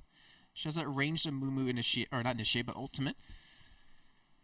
I don't know. I think Meet Your Makers actually just might have gotten outpicked. I'm actually really curious to see if they just got completely outpicked from that. To me, it honestly seems like they did. So, what are they going to go? Nidalee. So I put Nidalee in the mid against Orianna. I don't know.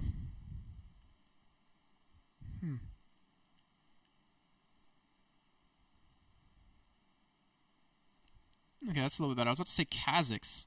Someone with a reset mechanic in this would be... That's it. It's just... As they go out of that without even telling me what their last pick was.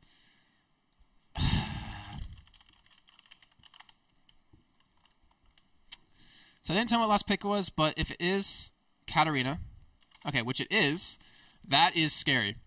If a Nexus engages on you, she's going to have so many resets. The damage she's going to put out is going to be phenomenal. And I'm honestly scared for Meet Your Makers here because this is going to be extremely hard for them to beat. But per usual, we're going to go a little bit of epic music, and it's going to be a different style this time. I'm not going to play the epic music. Going to play some... Well, you know, it's a little bit epic, but I'll let you hear it when we do get to it. So, guys, we'll be back with game number 3 between Meet Your Makers and Nexus very shortly. Don't go anywhere because the winner of this game wins EMS Summer 2013 season and wins 2,500 euros. So, guys, we'll be back shortly.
make a man out of you.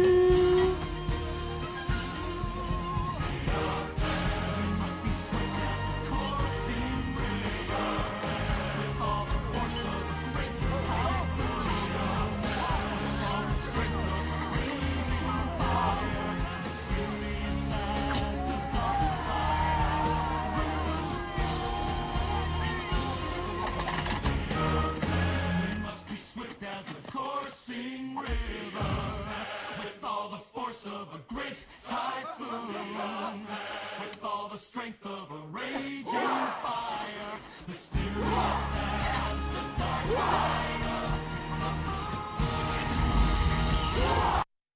Music. Jafar, you must come and see this. Make way for Prince Ali.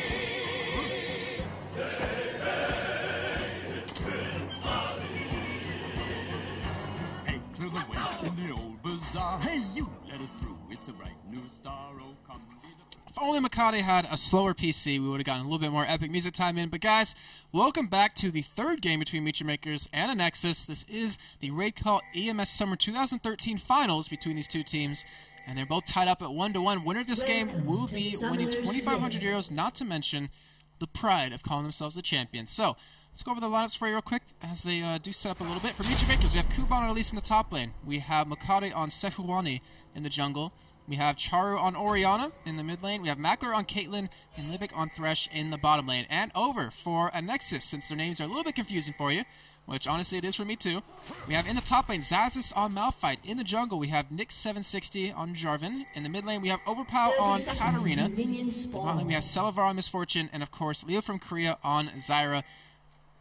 I am excited to see what happens here, guys. We have a ridiculous team composition coming out of Anexis that is just so hard to go up against. If you're a Meet Your Makers here, they're going to need to get so tanky to deal with this. And if Anexis gets the engage they want on you, you're not going to survive it here. So let's see if they can pull it off. They have to be able to survive the early game, obviously, and then get to the point where they can really make this happen. Minions have spawned. And we do see actually double teleport taken, so one onto Charu, one onto Overpow. Let's see who can out-teleport the other. Has different starts for each mid player. And pretty standard stuff for the rest of the team. Except no pink words for Leo from Korea. We do have Meet Your Makers actually going for Invade right now. We'll be spotted by that ward, though. So they won't actually be able to get in here securely. Well, actually, won't be able to get here unnoticed. It looks like they actually will be able to steal us away. Jarvan was starting at red anyway, so Nick 760 can be able to take away the blue potentially. As I say that, Kuban's actually trying to take it himself. And realized, yeah, I can't do that. So he backs away. So Meet Your Makers and Anexis both just going to trade here. And in the end, not much harm done. Except Kuban actually does have to back, so he's going to be a little late to lane now because of that. And that actually might come to hurt him in the long run. We'll see how that happens. The game obviously does go on. And in the middle, we have Overpower going to be harassed quite a bit. We do have lane swaps actually in full effect here. We have in the bottom lane Meet Your Makers 80 carry support lane versus Anexis' top lane, and the reverse for the top side for both teams. So we'll see who has a better time here farming. I have to say that Kuban is actually have an easier time farming on Elise just because he has range over Xaxis. This is going to create a lot of problems as the game goes on. Obviously, you're going to need to see Malphite get really tanky so he can be that strong initiate or could be that strong follow-up that they're going to need. And again, for Meet Your Makers, they need Kuban to get some damage. They need him to get tanky as well because he has to survive this burst. And we'll see how well it works out. So, you know, we know it's Nexus' lineup. You have the Cataclysm, you have the Zyra knockup, you have the Bullet Time, you have the Katarina spin, and you have the Malphite knockup. They have ridiculous tank composition. Fortunately for them, well, unfortunately for them, fortunately for Meet Your Makers, if one of those ultimates down, it could be enough for Meet Your Makers to actually go for an engage. Downside is, though, 4 ultimates, and losing one isn't that bad for Nexus. But over from Meet Your Makers' side, trying to actually think of what kind of lineup they have here. And honestly, it's not that strong teamfight oriented. So we have the ranged Sejuani ultimate, or sorry, Sejuani ulti. You can follow it up with the Oriana ultimate, but that's about it. Like, you don't have anything else to follow up with. You don't have any more damage that can do, you know, AoE wise. So Makler, his damage isn't really be doing too much during that. Libic, in his ultimate, yeah, the boxes can be kind of nice. You can actually force them to be slow when they leave. But Kuban, who, you know, he's Elise. How is he going to help during that fight unless he gets like a nice cocoon, you know? He can't afford to get in there unless he's going to go tanky. So we'll see how this goes. Honestly, I personally think that Meechmakers actually just got outpicked here. And if Anexis can pull this off, I believe they will be going home with the first place here. I know I sound a little biased, guys, but I don't know. It's my job to be a little bit biased in terms of who I think is going to win this one based on compositions. Not based on personal beliefs, but just based on the information that's given to me at hand. I do see... So next 760... Oh, yeah, he actually was spotted. Okay, so Meechmakers play a little bit safe here. I'm trying to go in. As even does auto attack once. We do have Katarina so far actually winning in CS. So Overpower's beating Charu in CS currently, which is kind of amazing considering your Katarina, your close range, you can be auto-attacked and harassed. Oh, we do have Makade on Sehuani coming up towards top lane. He does have red buff. Kuban does end the cocoon. It's on Desire here, but they're actually on separate targets right now. The repel comes in on a Misfortune. Looks like he will be going down. We have a teleport coming in the top lane for Overpower now. We're going to turn this around. Misfortune's so low, and that is first blood. Arkel goes down. Or sorry, Celebar goes down. Arkel's an old member of their team. And Kuban now might even go down because he's now very low. And a nice cocoon. Will Charu be able to follow this up? He actually misses his command dissonance, but oh my gosh, Katarina escapes with the Shumpo away. So in the end, first blood going over to Kuban in the top lane. And that was a very, very close fight. That honestly could have gone either way just based on one or two skill shots hitting.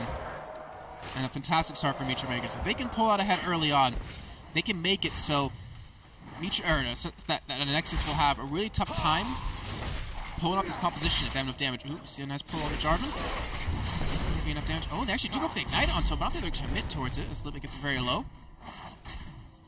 And actually, no. Okay, so Zaz is fortunately not level 6 just yet, not even close to it. But still, if they can keep this lead up, they can actually make it so Anexis can't get off the team fight that they want. They can't, or they can prevent that whole combo from working against them, because even if they do hit him with it, if Meechmakers is already really far ahead, then, you know, they can survive. Oh, we just actually get caught with the Ignite, getting very low. Will he go down? Oh my gosh, he actually goes down. That was a misstep by Libic, and the solo laner for Anexis. Zaz picks up a kill, 1v2 right there. He's tied in CS. He doesn't get the first blood money, but now he's completely tied with Kuban on the top lane. And that is terrible. You don't want to have that Malphite tanky. You don't want to have him strong, or he's going to punish you. Now we even see Nick 760 coming down. We see Overpower coming down. And I have to say, Mako, it doesn't look like you're going to escape this one. Looks like you are dead, sir. You're not really going to be able to run away from this combo. Even if Katarina coming from the backside, Overpower's going to be able to pick up this kill, I'm assuming. And there it is. There's another death for Meechmakers. And it does go over to Overpower. So, wow. Just one little mistake. Just getting ignited and slowed under a turret. You know, using your flail to hit Zazas can get you killed, and then just snowball him so hard. And I want to see if the snowball's going to continue, because I talked about them, you know, as the game goes on. If they stay behind Meechmakers, then they can be really punished quite well. They won't be tanky enough to survive, but that's just all blown out of the water right there with what just happened. So Nexus not tied up in gold just yet, but very, very close. We're losing to CS across the board right at this moment, as we do have. Oh, wow. So next 760 actually smites his blue and actually does commit to it. And we have the blue buff available for Meechmakers. Makade or Sehuani. Will you be able to actually lock it down? Looks like they will. As we even have Charu already heading over there. Looks like on though. This is the cocoon on the Misfortune. Actually, this is a repel. Just going to back away though to the plant. There goes a full touch. Some good damage. And it looks like they want to back out and actually go buy up. Well, as I said, I only said 900 gold. Just wants to make him back then, just to take the turret. And then we're going to swap lanes up here. So first turret will go over to Anexis here. We'll give them their first lead of the game. And let's see if they can continue that. We even have the bomb turret going down for Meechmakers. So 1-for-1 trade right there. Meechmakers does get the gold lead back. Huh. A Philo Stone on Malphite. Interesting. Typically don't see that anymore. We typically see him go towards a Sunfire Cape right away. But, I'm thinking. Because that leads me to believe that he wants to go for more of a late game items. Like, or he wants to make his team go late game. in that sort of sense. Because of that item, when he could just went towards, straight towards his tanky item, and then force fights earlier on, but see how that works out. Looks like Maker's going to be going for Dragon here. They should be able to lock this down. They do in fact get next one at 1507. We do have Overpower. It has to come down, but I don't think you have the damage, sir, to really go against these 5 members of Makers that are currently there. And Zazas heads up towards the top lane to go farm up himself. So overall, Makers has a nice little bit of a lead. It's not as big as they had in the first game. And it's not as big as a lead as they had, or as Anexis had against them in the second game. So that leads me to believe that this game will be a lot closer. But watch, as I say that, in the next 5 minutes, we're going to see 10 kills go over to one team. Ooh, actually forcing the flash out of Anexis 760, so we're not that flash initiate anymore. Even having top ends, Zazas still just trying to farm away. He's behind in CS quite a bit. But in terms of overall gold, it's about 600, so he's actually behind quite a bit right now. Speechmakers just going to hold on to this little turret. There's 4 members. Anexis here to stop it, or to actually push it, not stop it. Char luckily has great wave clear. Ooh, gets a nice pull of Misfortune. Actually, the Sejuani ultimate misses. Actually, the Orion hits, though, and then Zyro ultimate comes in right after, but Anexis, they turn that fight around and actually pick up the kill on the Livic. And if that Sejuani ultimate, I think, maybe have hit and not missed and gotten the slow, it might have been a different end. But Anexis, they come out ahead in that fight. Great job by them. They're keeping their kill lead currently. They're still down in gold. But that could have gone a lot worse for them, to be honest. They could have lost 3 members quite easily right there. Great ultimate coming out of Leo from Korea to just push them away as well. And I talked about the zoning power of Zyra before, and you saw it right there. I actually thought it was Livic's Zyra ultimate, so I was like, oh my god, this is going to be horrible. And then I realized, oh wait, he's not playing it this game. He's playing this guy who died already twice. The Sidestone picked up for him. Sidestone as well from Leo from Korea. 2-kill Katarina has a Spirit of the Spectral Wraith. Okay, good. I was looking at just to make sure I wasn't wrong. I was like, wait, is that right? But yes, it is, luckily. Also has Sword Boots, so it's gonna have a little bit of cooldown reduction, a little bit of lifesteal, or spell vamp. So it's called the Selfless Spell Vamp item. Usually you get it like Vladimir or something like that, or even Nunu. Makers, what are you going to respond with? They know the bullet time's down, they know the String of Thorns is down, they know the Cataclysm's down, but the Malphite ultimate's still available. And the rest of the ultimates are coming up very soon, so if they're going to try to force a fight, they have to do it now, or just not do it at all. And so unfortunately, Makai doesn't pick up that Wraith. Needs to back out here. Actually, wow, the EQ combo doesn't work, though, for Nick 760, so Makade, what are you doing to get away? Actually, goes the other way, could have went towards the Lantern. It looks like he might be able to escape here as Char comes in. Just to scare them away. Actually flashes over the wall. Can't even see. Currently, Zaz's coming in. He's going to get the slow on a Livic. She dodges the Cocoon. Wow, my camera work is all over the place. But there's no tower for Makers to retreat to, so someone's going to go down here, and it looks like it will be Livic. Ulta comes out of Overpow. Not to pick him up just yet, and the penetration out of that Dragon Strike coming out of Jarvan. Nick 760 able to pick up the kill, and now Kuban trying to run away here. I'm not sure he's going to escape this one. You have that Malphite ultimate available. You have Misfortune who's going to pretty much be able to outrun you whenever her passive comes up. Kuban, he's just trying to suicide here. Actually, he's going to turn around right onto Celavar, but it doesn't have the damage yet. Actually, pops to repel, goes right back on top of him, but doesn't have the damage. Exhaust comes out. And that is Anexis taking not the lead just yet, but still up 5-1 in kills. This game is really all over the place right now. Makers, they keep getting caught out left and right, but they're heading CS in mid lane, they're heading CS in top lane, they're heading CS as their AD carry. And they are just keeping their lead based on that fact, even though they're down 4 kills at the moment. And Mackler, I mean, he's actually able to do okay damage right now to Zazas, because Zazas went for the Philo Stone over the Sunfire Cape right away. Turret very low right now, but Cataclysm is available for Nick 760. Go in with it, but just trying to scare them away either way. And like it in fact does, so Anexis, they're still down in gold right now, but you have to be feeling confident.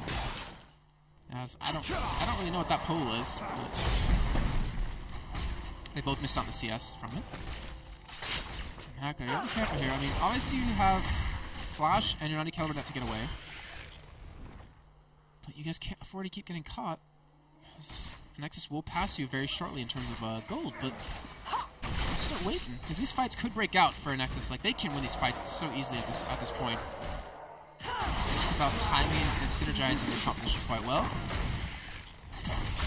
Because they want to get that turret. It's so low. It's sitting at about 217 health right now. And yet, they're still being shut out quite well. I mean, they have decent wave clear with the Katarina. Sorchin obviously doesn't do an amazing job at wave clear, but still. And Charo does have his blue buff now.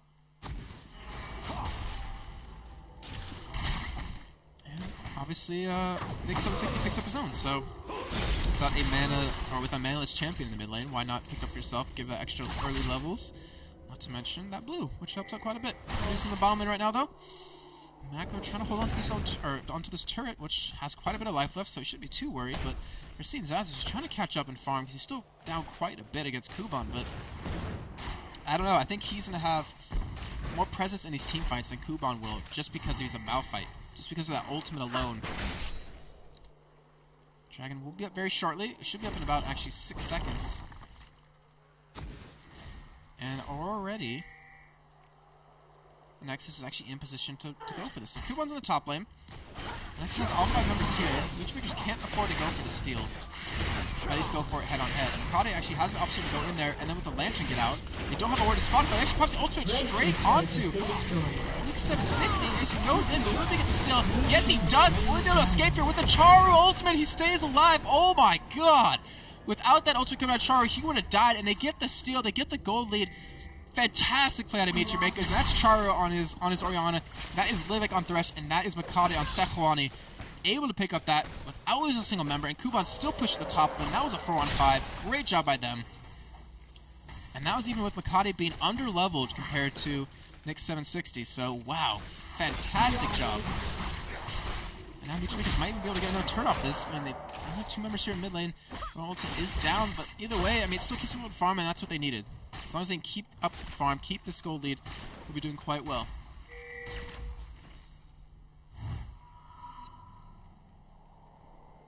I'm a little sad no one's picked up on my Sejuani or commented on it in chat. These are the comments that I've seen.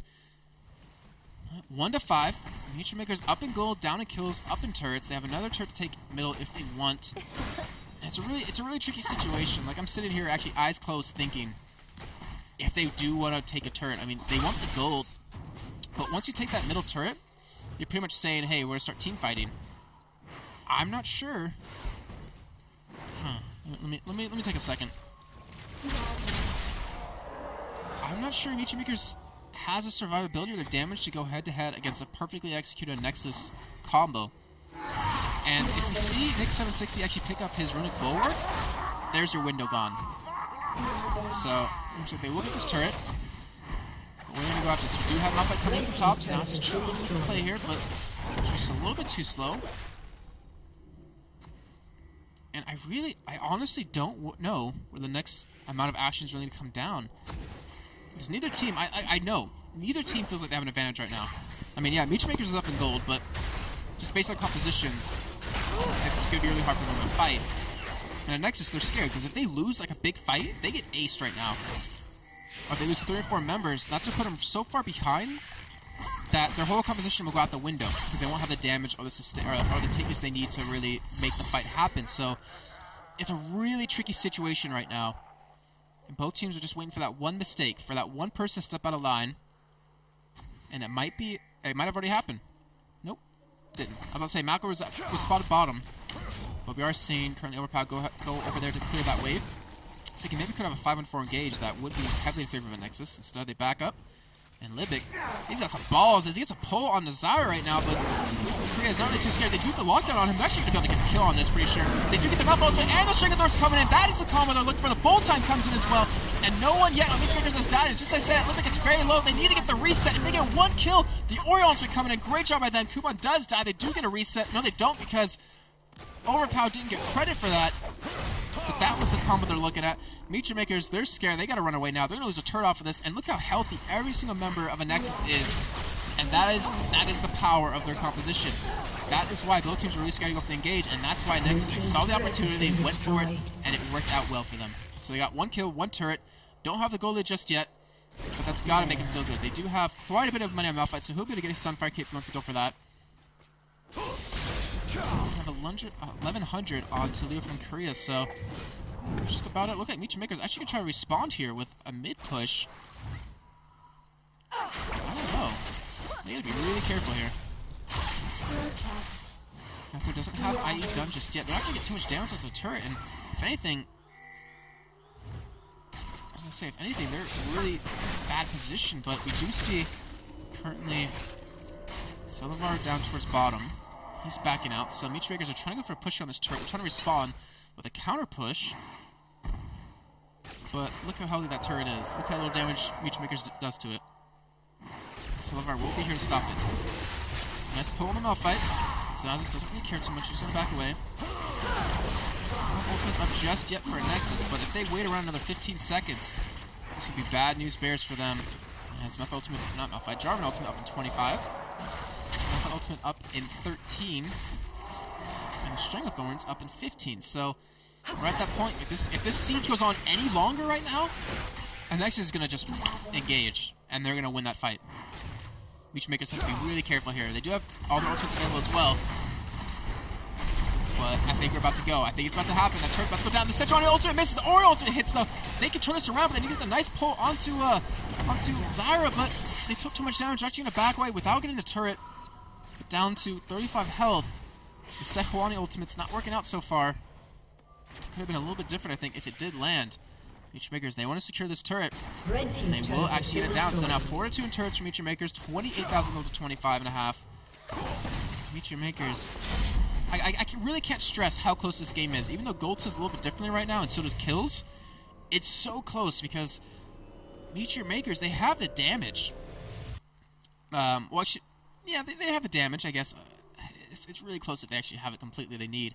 But Anexis, like, if they hit their combo, Michi Makers is just going to explode. And you look at Zazas right now, he almost has his Abyss Receptor done. He's very close to that. Has Merc Treads, he has a little bit more magic resist. Marine Bulwark's done. Bloodthirster onto Selavar right now. So he's just going for that caster kind of go for Last Whisper next. Like, Anexis, like, they need to force these fights. Because they easily have an advantage. But they're still being a little bit hesitant. Just going to take a look at CS real quickly, since we haven't touched on it too much in the last 10 minutes. Currently see that Mackler has an ICS lead, has the 80 carries. You can see Char with an ICS lead as well. And the CS lead that Kuban had against South at the top lane is kind of diminished completely. We do see Dragon up again. Michi Makers did steal the last one. They've gotten both Dragons so far. There's a teleport coming from Char towards the top side here. Michi Makers, are they going to force a fight here? Because I'm not sure they can win the fight. Sejuani comes in, Makati unfortunately doesn't get it this time. And here we go. Orielter comes in, only hits 2 members of Anexis. They're actually going to turn this around. There's the Malphite ultimate. Are they going to call the rest of this in? Yes, they do. The knockups are ridiculous. The ball time comes in. The resets happen. Michi Makers just getting destroyed. It's 2-for-2 trade so far. We do see the fight still going. Charu hasn't been touched. Q1 hasn't been touched. And that's not good. Michi Makers can easily turn this around. If you don't touch the heavy damage targets, all you killed is support and a tank. And Michi Makers actually comes out ahead in this fight, even though they did lose Dragon. If they get this kill onto Nyx 760, then they would easily have a lead right there. But the combo out of Anexis right there, it's ideally what they wanted to do, but it didn't hit the right targets, and they paid the price for it. Yeah, you killed the tank, yeah, you killed the support, but if you have Kuma sitting there with his damage in the back line, if you have even Charu down there too, like, you're not going to survive that, and that is a 4-for-2 trade in the end. Michi Makers coming out ahead in that. Great job by them. And that just shows their teamwork and how long they've been together. Well, and also shows, unfortunately, a little bit of a mistake that Anexis did do. They didn't hit the damage targets. They went for the tanks. Even though Sejuani's ultimate was down, and Libic's ultimate was down, like, they still went for them. Got the kills, but it's not going to help you survive in the end when you have the rest of the damage dealers on you. And Libic loves spamming that laugh. And what's funny is that laugh you hear, like, if you actually got scared of that laugh, which, you know, you probably should, that's how scared you should get in real life against Libic, because he's, like, the same height as me, but has so much more muscle than I could ever have. It's pretty crazy. The game has slowed down a little bit. Dragon, so we have 2 Dragons for Michi Makers, 1 Dragon for Anexis. Libic trying to steal it, he gets it, and backs away. He's playing for keeps here, as he's sitting on 55 souls currently. But now you actually might pay the price. It looks like you should be able to escape here. You do have an Oracle picked up Leo from Korea. My camera work is getting like even worse as the day goes on. I'm getting so lazy. I'm not even using the hotkeys to travel between champions. I'm just dragging the mouse. Anexis, they have ultimates available. They should just force the fight. Well, I don't know. That's your point. If you force a fight now and you lose it, game's over. You're gonna lose. If you force a fight now and win it, you just increase your chances of winning by like 75%. But either way, teams do back away. Just still trying to farm up. Maker still has a lead across the board in every lane, including jungle, not including supports though. Scepter complete onto Zazus right now. This is like Rod picked up on Overpow. You saw how powerful his resets were last fight, but he didn't have the damage he needed to kill Mackler. If he would have got the kill on Mackler, that would have been a phenomenal trade for them, and they could have just collapsed on the rest of Meteor Makers. But picking up a little bit of CDR with that Fiendish Codex. Still has it tier. I think it's stacked up right now. Yep, fully stacked up. Has Death Cap as well. Also has Distortion, if I'm not mistaken. Yep. So it has a cooldown reduction on that teleport, on that flash. That's a really nice little pickup for him. To have uncles on both members of the team, or on both supports of the team. How's this gonna go? The bot lane, Mackler is pushing up against Selevar right now. No kills happening, just no real trades either. And even with the trades, Mackler unfortunately not doing too much damage. You do see he picked up Distortion as well, because he knows he needs that flash up every cooldown, every fight. They cannot afford to fight without their flashes being available, because they have to get away from the ultimates that Anexis can use against them.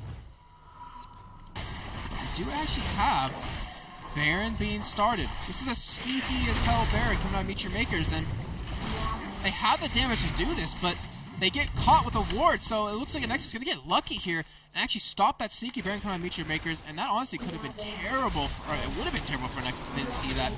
Great job by Overpower, great awareness by him to put a ward down there, and that probably just saved them the game, I have to say.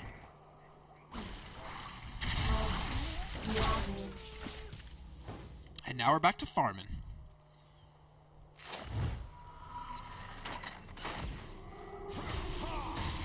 I know this is so exciting to watch, guys. Unfortunately, it is a part of the game. Morella's Namicon done now for Charu. Liandry's done now for Kuban. How much AP do they have? So, 78 on Kuban. I was not expecting that little. 372 on a Charu, so they have some good damage on him. You've seen his ultimate so far. They've been actually pretty spot on every single time he's used it. He hasn't been doing a lot of damage just yet, because he can't really catch Selevar in the back lines. He has such good protection. We do have, looks like Meteor Makers going to the top side, but nothing's really going to matter there. We know what's going to be there. And this Macro's still farming up bottom, so he's at 238 CS. Sitting on 900 gold right now. He's trying to go for that Phantom Dancer.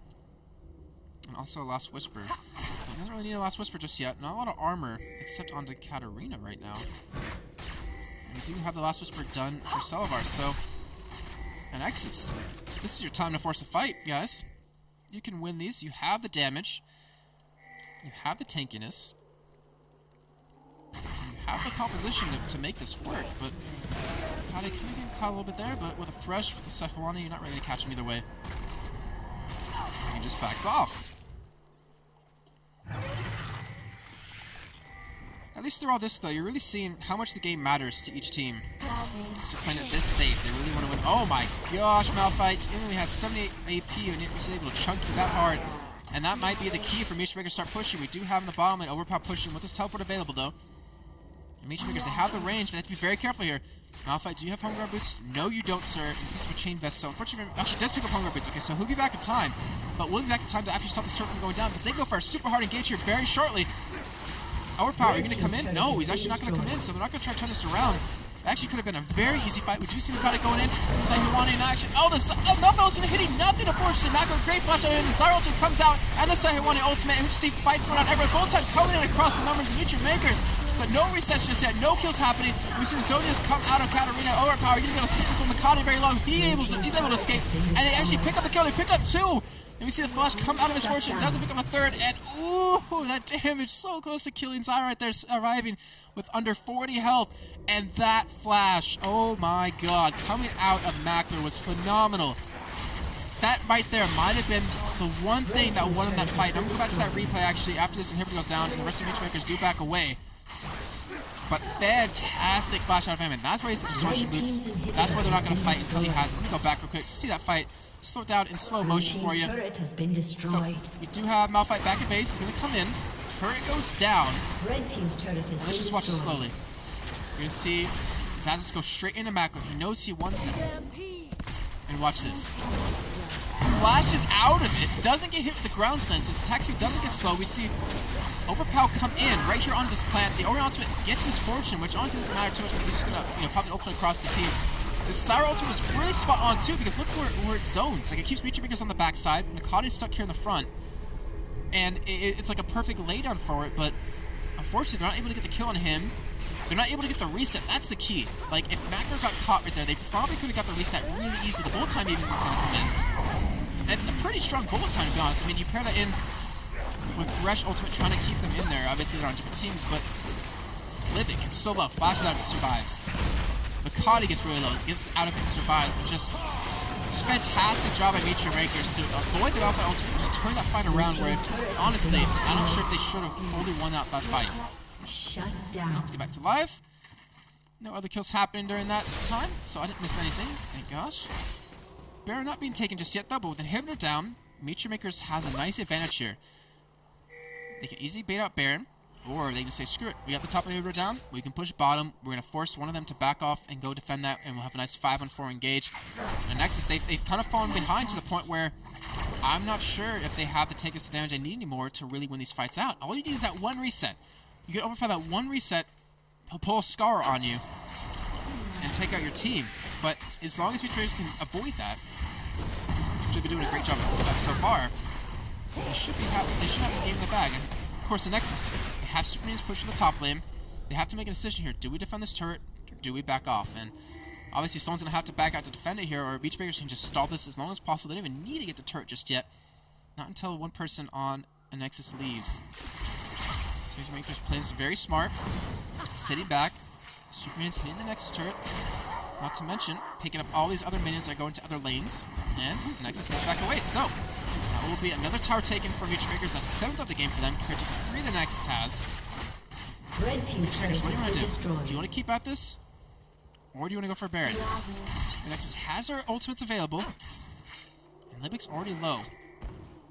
They have their flashes up. Like Mackler, who used it in that last fight, has it back up because of those distortion boots.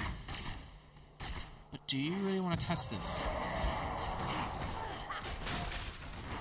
Try to turn it down a little bit. And remember, they don't have to actually go in for this right away. They can afford to sit back. Like, they don't have to rush this turret just yet. The top wave is still pushing.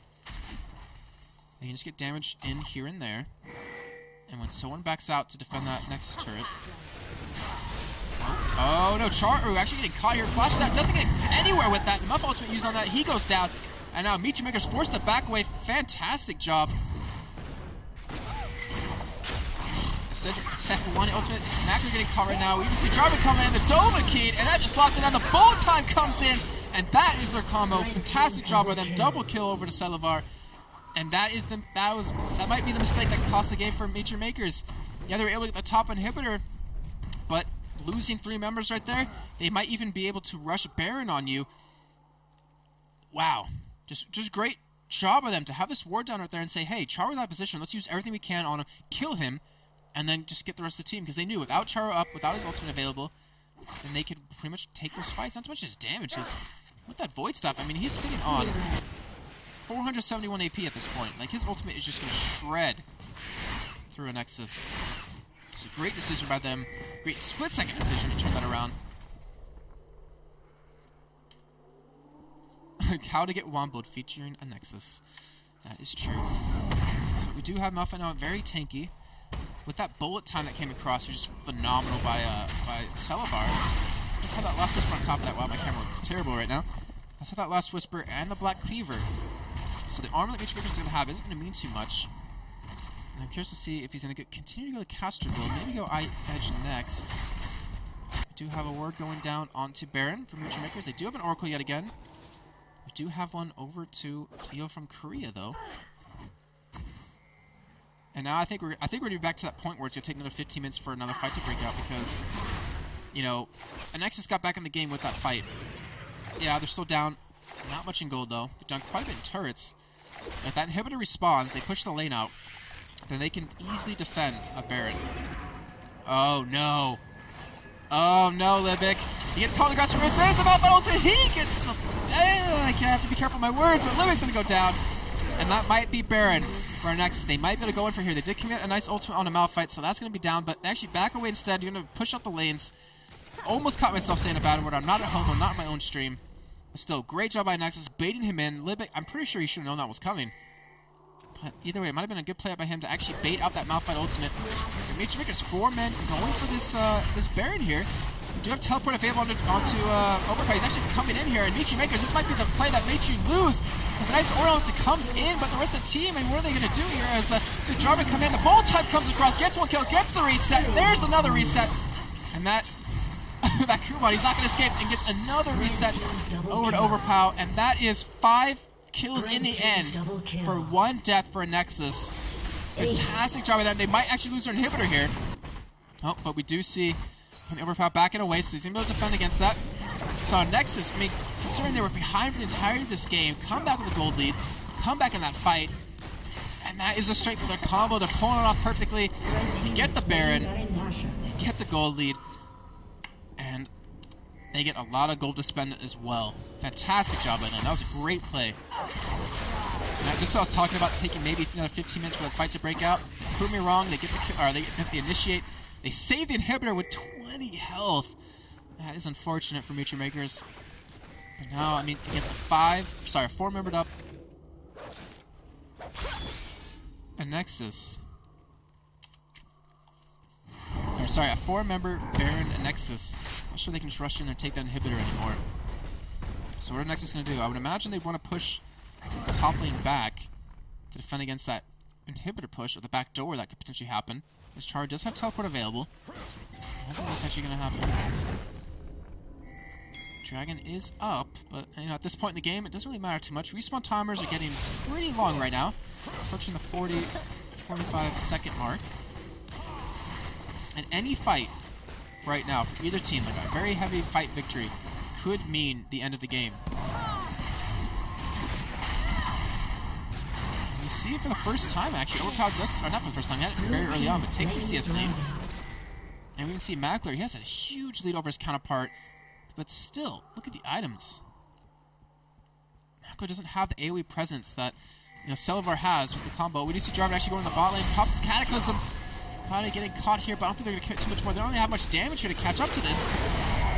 Actually does go engage upon that Malphite ultimate, perfect onto Libic and on Makati, but are they going to be able to close this down for a fight? The teleport coming on the bot lane, Char is able to survive. Actually gets the command protect onto Makati, saves him, even the pull out of Libic gets the save, but Katarina comes in, gets the reset, pops his Zonius, won't be able to actually go in, but look at the backside, Mackler, oh my god, he's just destroying, not Libic, wow, destroying Korea. Mackler's going to go down. And that might have been the fight that just completely gave the win for Anexis. 60-second respawn time on Mackler, 46 left on Makati. I'm so used to Libic being on Zyra, but Leo from Korea is doing a fantastic job on Zyra as well. They pushed out one turret. Will they be able to get the inhibitor turret? They do have minions coming up very shortly. Ooh, nice Orion ulti comes out. Actually, do get the lockdown onto him, but when they go to pick up the kill, he's still very low. He's taking the turret, he's going to go down. But they get the reset on Katarina. He picks up 2 kills. He won't be able to get a third here, but wow, that is overpowering Katarina. 9-1-6. I talked about him being a strong Katarina player. Talked about him running funky runes before on, you know, Fiddlesticks. He played Katarina until she mastered Singapore. Did a fantastic job on her. Just doing it yet again. 9-20, 57.3 thousand gold for Anexis to the 53,000 gold in Nature Makers. They're going to get their inhibitor. And back away with another chunk of gold. 2,000 gold on Overpower to spend. He already has a lot of items. What is he going to pick up next? Maybe a little bit of health just to stay alive. Maybe to say it. YOLO. Go death cap. I can't believe I just said YOLO. I told myself I would never say that. Either way, we'll see what he goes in a second. And Nature Makers, they can't even afford a team fight anymore. As it looks like he is going towards it. So, actually, might be going towards the GFG. I'm going to change my mind on that one. And Makers, what can they do to get back in this? And scratching my head thinking. But they're just getting caught. Like, we saw that long fight. I mean, it started out right here. We have the Cataclysm used here. They just continue to chase. The Malphite Ultimate came in onto here, knocked up Libic and Makade, and they were able to just chase it down. Then we had Mackler, who just almost 1v1'd Leo from Korea quite easily, but then he got caught with the Zyra knock-up, got caught by the rest of the team, and just ended up getting exploded. Mitri Makers, if they want to take this home, remember, I mean, they are an LCS team. They are one of the top 8 teams in Europe. They're fighting for the 2,500 euros first prize, but they're also fighting for that. Of being able to call themselves that, you know? Obviously, Anexis, they did lose to Samurai Jeans in the Summer Promotion Tournament. And Samurai Jeans did go on to lose against Copenhagen Wolves. Oh, we just see the bot lane. I am too slow to switch to that. That is the button. That is not the button. That's not the button either. There it is. He's dead. That happened. I'm so bad at camera right now. So the night has gone on quite a bit. We do have a GA, though, picked up on Selavar. They're going for a hard push on this top turret. Face take it themselves, and get this turret very easily. Now remember, bot lane is pushing because of super minions. Macro's down for 40 seconds. Ideally, this should be another inhibitor turret for Anexis.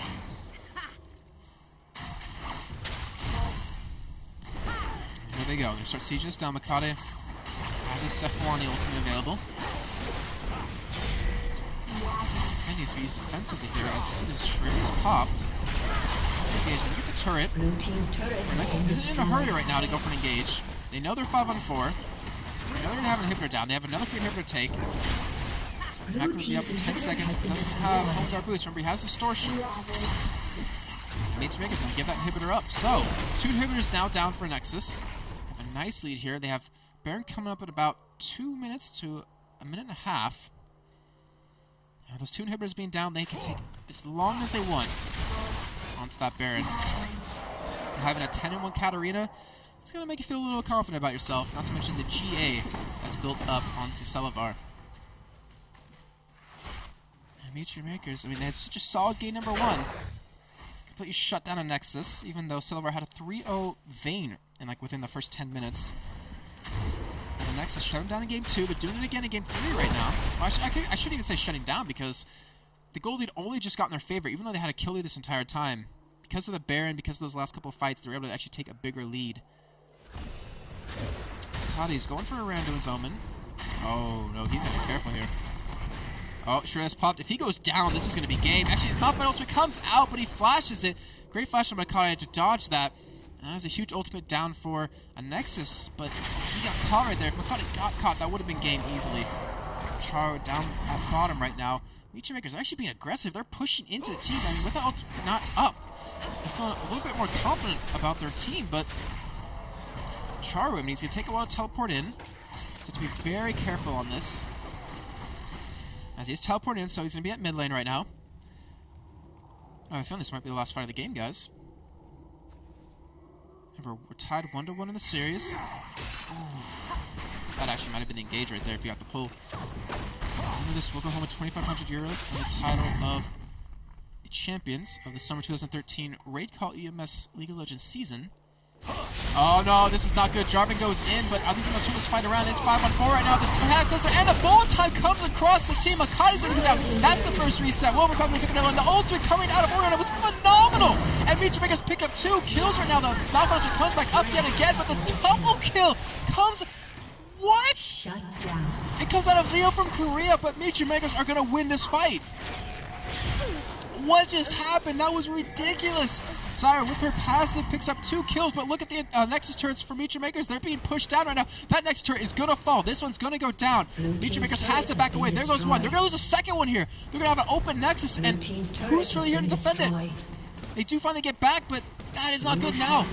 Even with them losing that fight, and Nexus can go take Baron. They can go just straight push in that middle lane with 2 lanes pushing of super minions and just finish this game off. That was a fantastic fight on Mitri Makers, and I know we're going to have a long lull here, so let's look back at it real quick. It was just fantastic. Let's go back a little bit further. Okay, so here we go. So we're going to see Nick 760. He's going to go into the back. He's actually going to get a nice EQ combo in just to give him vision. And then we see them all grouped up. Like, this is... if you're Malphite looking at this is like an orgasm to your eyes. It's like, oh, I should probably go for that. Just go for a fortune. Jarvan goes over the Cataclysm, and look at where Celavar is. Look at this bullet time that comes across the team. Ridiculous. Hitting 4 members of Meet Your Makers. Gets some solo. Charu comes in, saves Macro, which is a great job by him. We even see Kuban say Howard there's he repels right in front of us. Napali is still trapped, unfortunately, in there. He's going to go down. Gets the reset over to Overpow. But the Lord ultimate, look at this. Boom! Just catches all 5 of them. And they're able to pick up the kills, able to turn around that fight, and we're gonna take a look at the Zyra ultimate one more time. Or sorry, the Zyra passive. Double kill.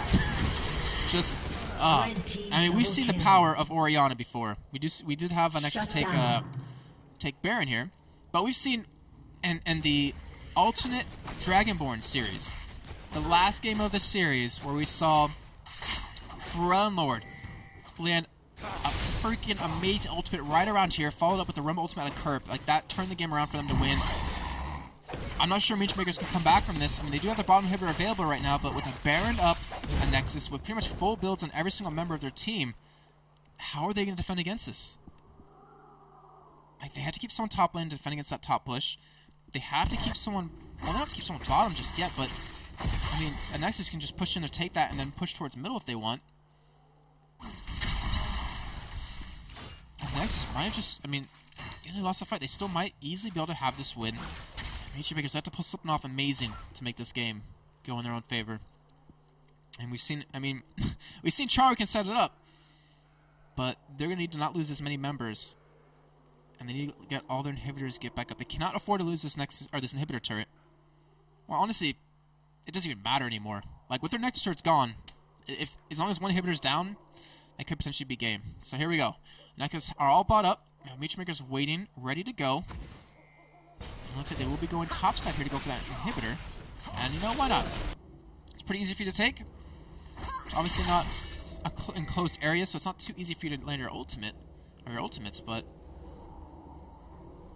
it's easy nonetheless. I think Luther actually is still a wave. No more super minions coming in. Except that one, and one super minion.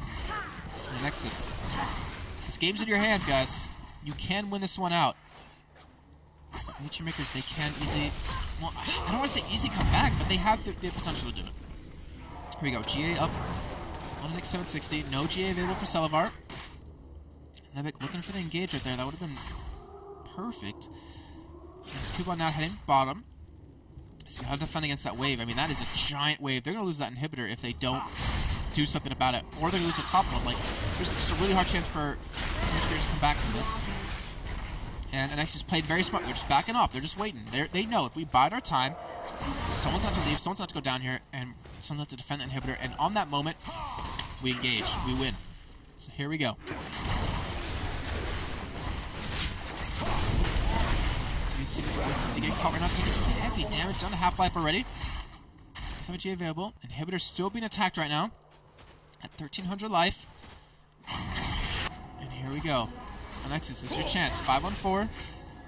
Inhibitor's not going to go down by itself at bottom. Come on, probably not there.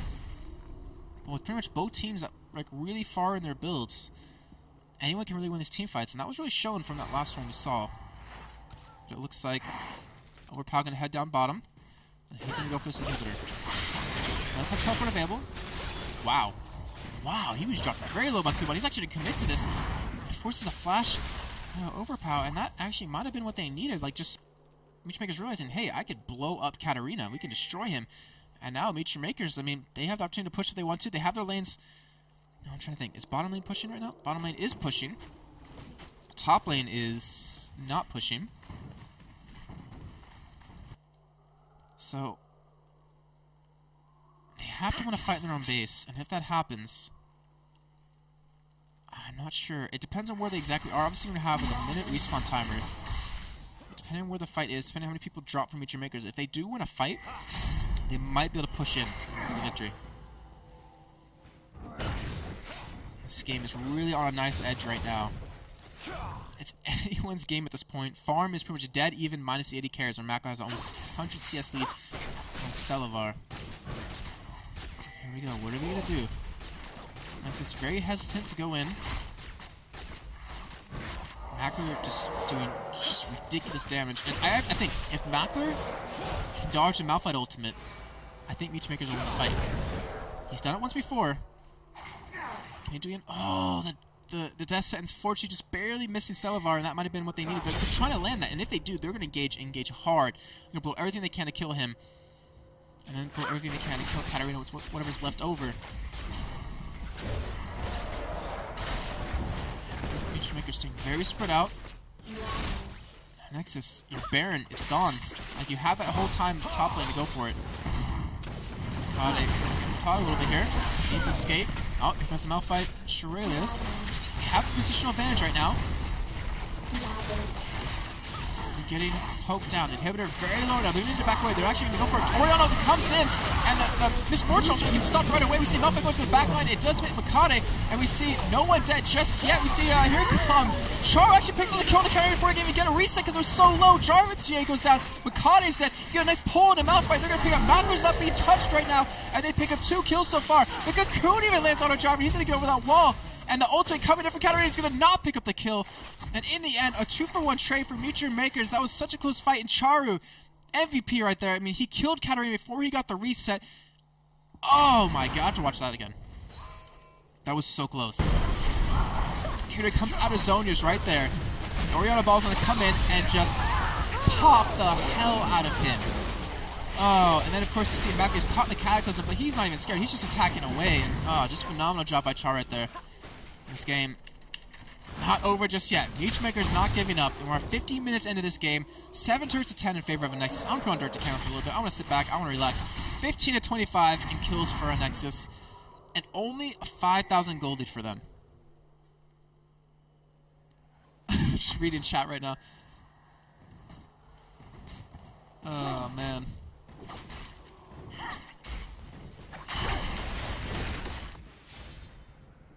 It's ridiculous. This game. Baron will be up very soon. Oh, Libic, we saw you get caught here once. Don't do it again. Let's see. Top lane's pushing for Meechmakers. Bottom lane's pushing. Mid lane's pushing. This is their opportunity to do something. If Anexis can get the lanes pushing back out again, then they will... Yeah, I guess it is pushing for Meechmakers. Then they will have the opportunity to just wait it out. But the bottom inhibitor did go down, by the way, in the meantime. Or during that fight. 2 Supermans pushing bot lane right now. This is going to be the last fight. This is going to be it. Reduce the engage. I know Jarvan goes with the back line. We see Mackler getting caught with everything. He's going to be screwed for this fight. Actually does still escape. The bullet time comes in, but it's not really enough. Baron's still alive right now at half health, and they're actually disengaged off. But Libic trying to go for someone here. There's a nice ult to actually catch on the Celavar, but didn't have the damage to pick up that ultimate coming out of Katarina. Gets 1 reset, gets 2. And Mackler, he's going to pick up the kill on Jarvan. Red team double kill. And this isn't over just yet. It looks like Overpower does have his Zonas available. Does pick up another kill. Mackler, he's got to be very careful here. So Zona comes out. He needs to back away. Actually almost gets a kill with the 90 caliber net on his Celavar. Mackler, I don't think he's actually going to escape this. And this is going to be game. That is game for Anexis. They're going to pick up the victory here in a much deserved game. 52 minutes in, coming back from the brink of a loss. Wow. Why is it? Okay, there it is. This surrender. Coming back from being 1 game down to win the next 2. Fantastic job out of them. Oh my lord. That was just ridiculous. I'm out of words right now. The coordination of these team fights were just so insane. And Meechmakers, unfortunately, they didn't punish Overpower. They needed to get the kill on Tim. Unfortunately, weren't able to do that. He was able to get the resets, able to get the kills and the win. So that means the Anexis, they're going to go home, or they already are home, but they're going to come out away with the victory. They're going to be the winners of the Raid Call EMS Summer 2013 season. They're going to go home with 2,500 euros. It looks like Meechmakers is going to go home with 1,500. And also, the ability to sit there and say, hey, we beat an LCS team. We beat one of the top 8 teams in Europe. And I have to say that, there's a lot of teams who aren't in LCS right now that are ridiculously strong, and Anexis is definitely one of them. Unfortunately, they didn't qualify last time, but Wow. Just fantastic job by them. I think that's going to be it for us tonight. Make sure to follow the Twitch channel if you can, please, because anytime we ever do any League of Legends casts, minus LCS, it will be here on this channel, and you'll get an email notification letting you know when. Also, feel free to follow me on Twitter at jcaplow, also on Facebook at facebook.com/JasonCaplanOfficial. Also on Twitch if you want, because I do stream quite a bit at twitch.tv/JasonCaplan. So, guys, put on a little bit of chill music and start on chat for a little bit. And thank you again for watching. Had a great time. Hope you guys did too.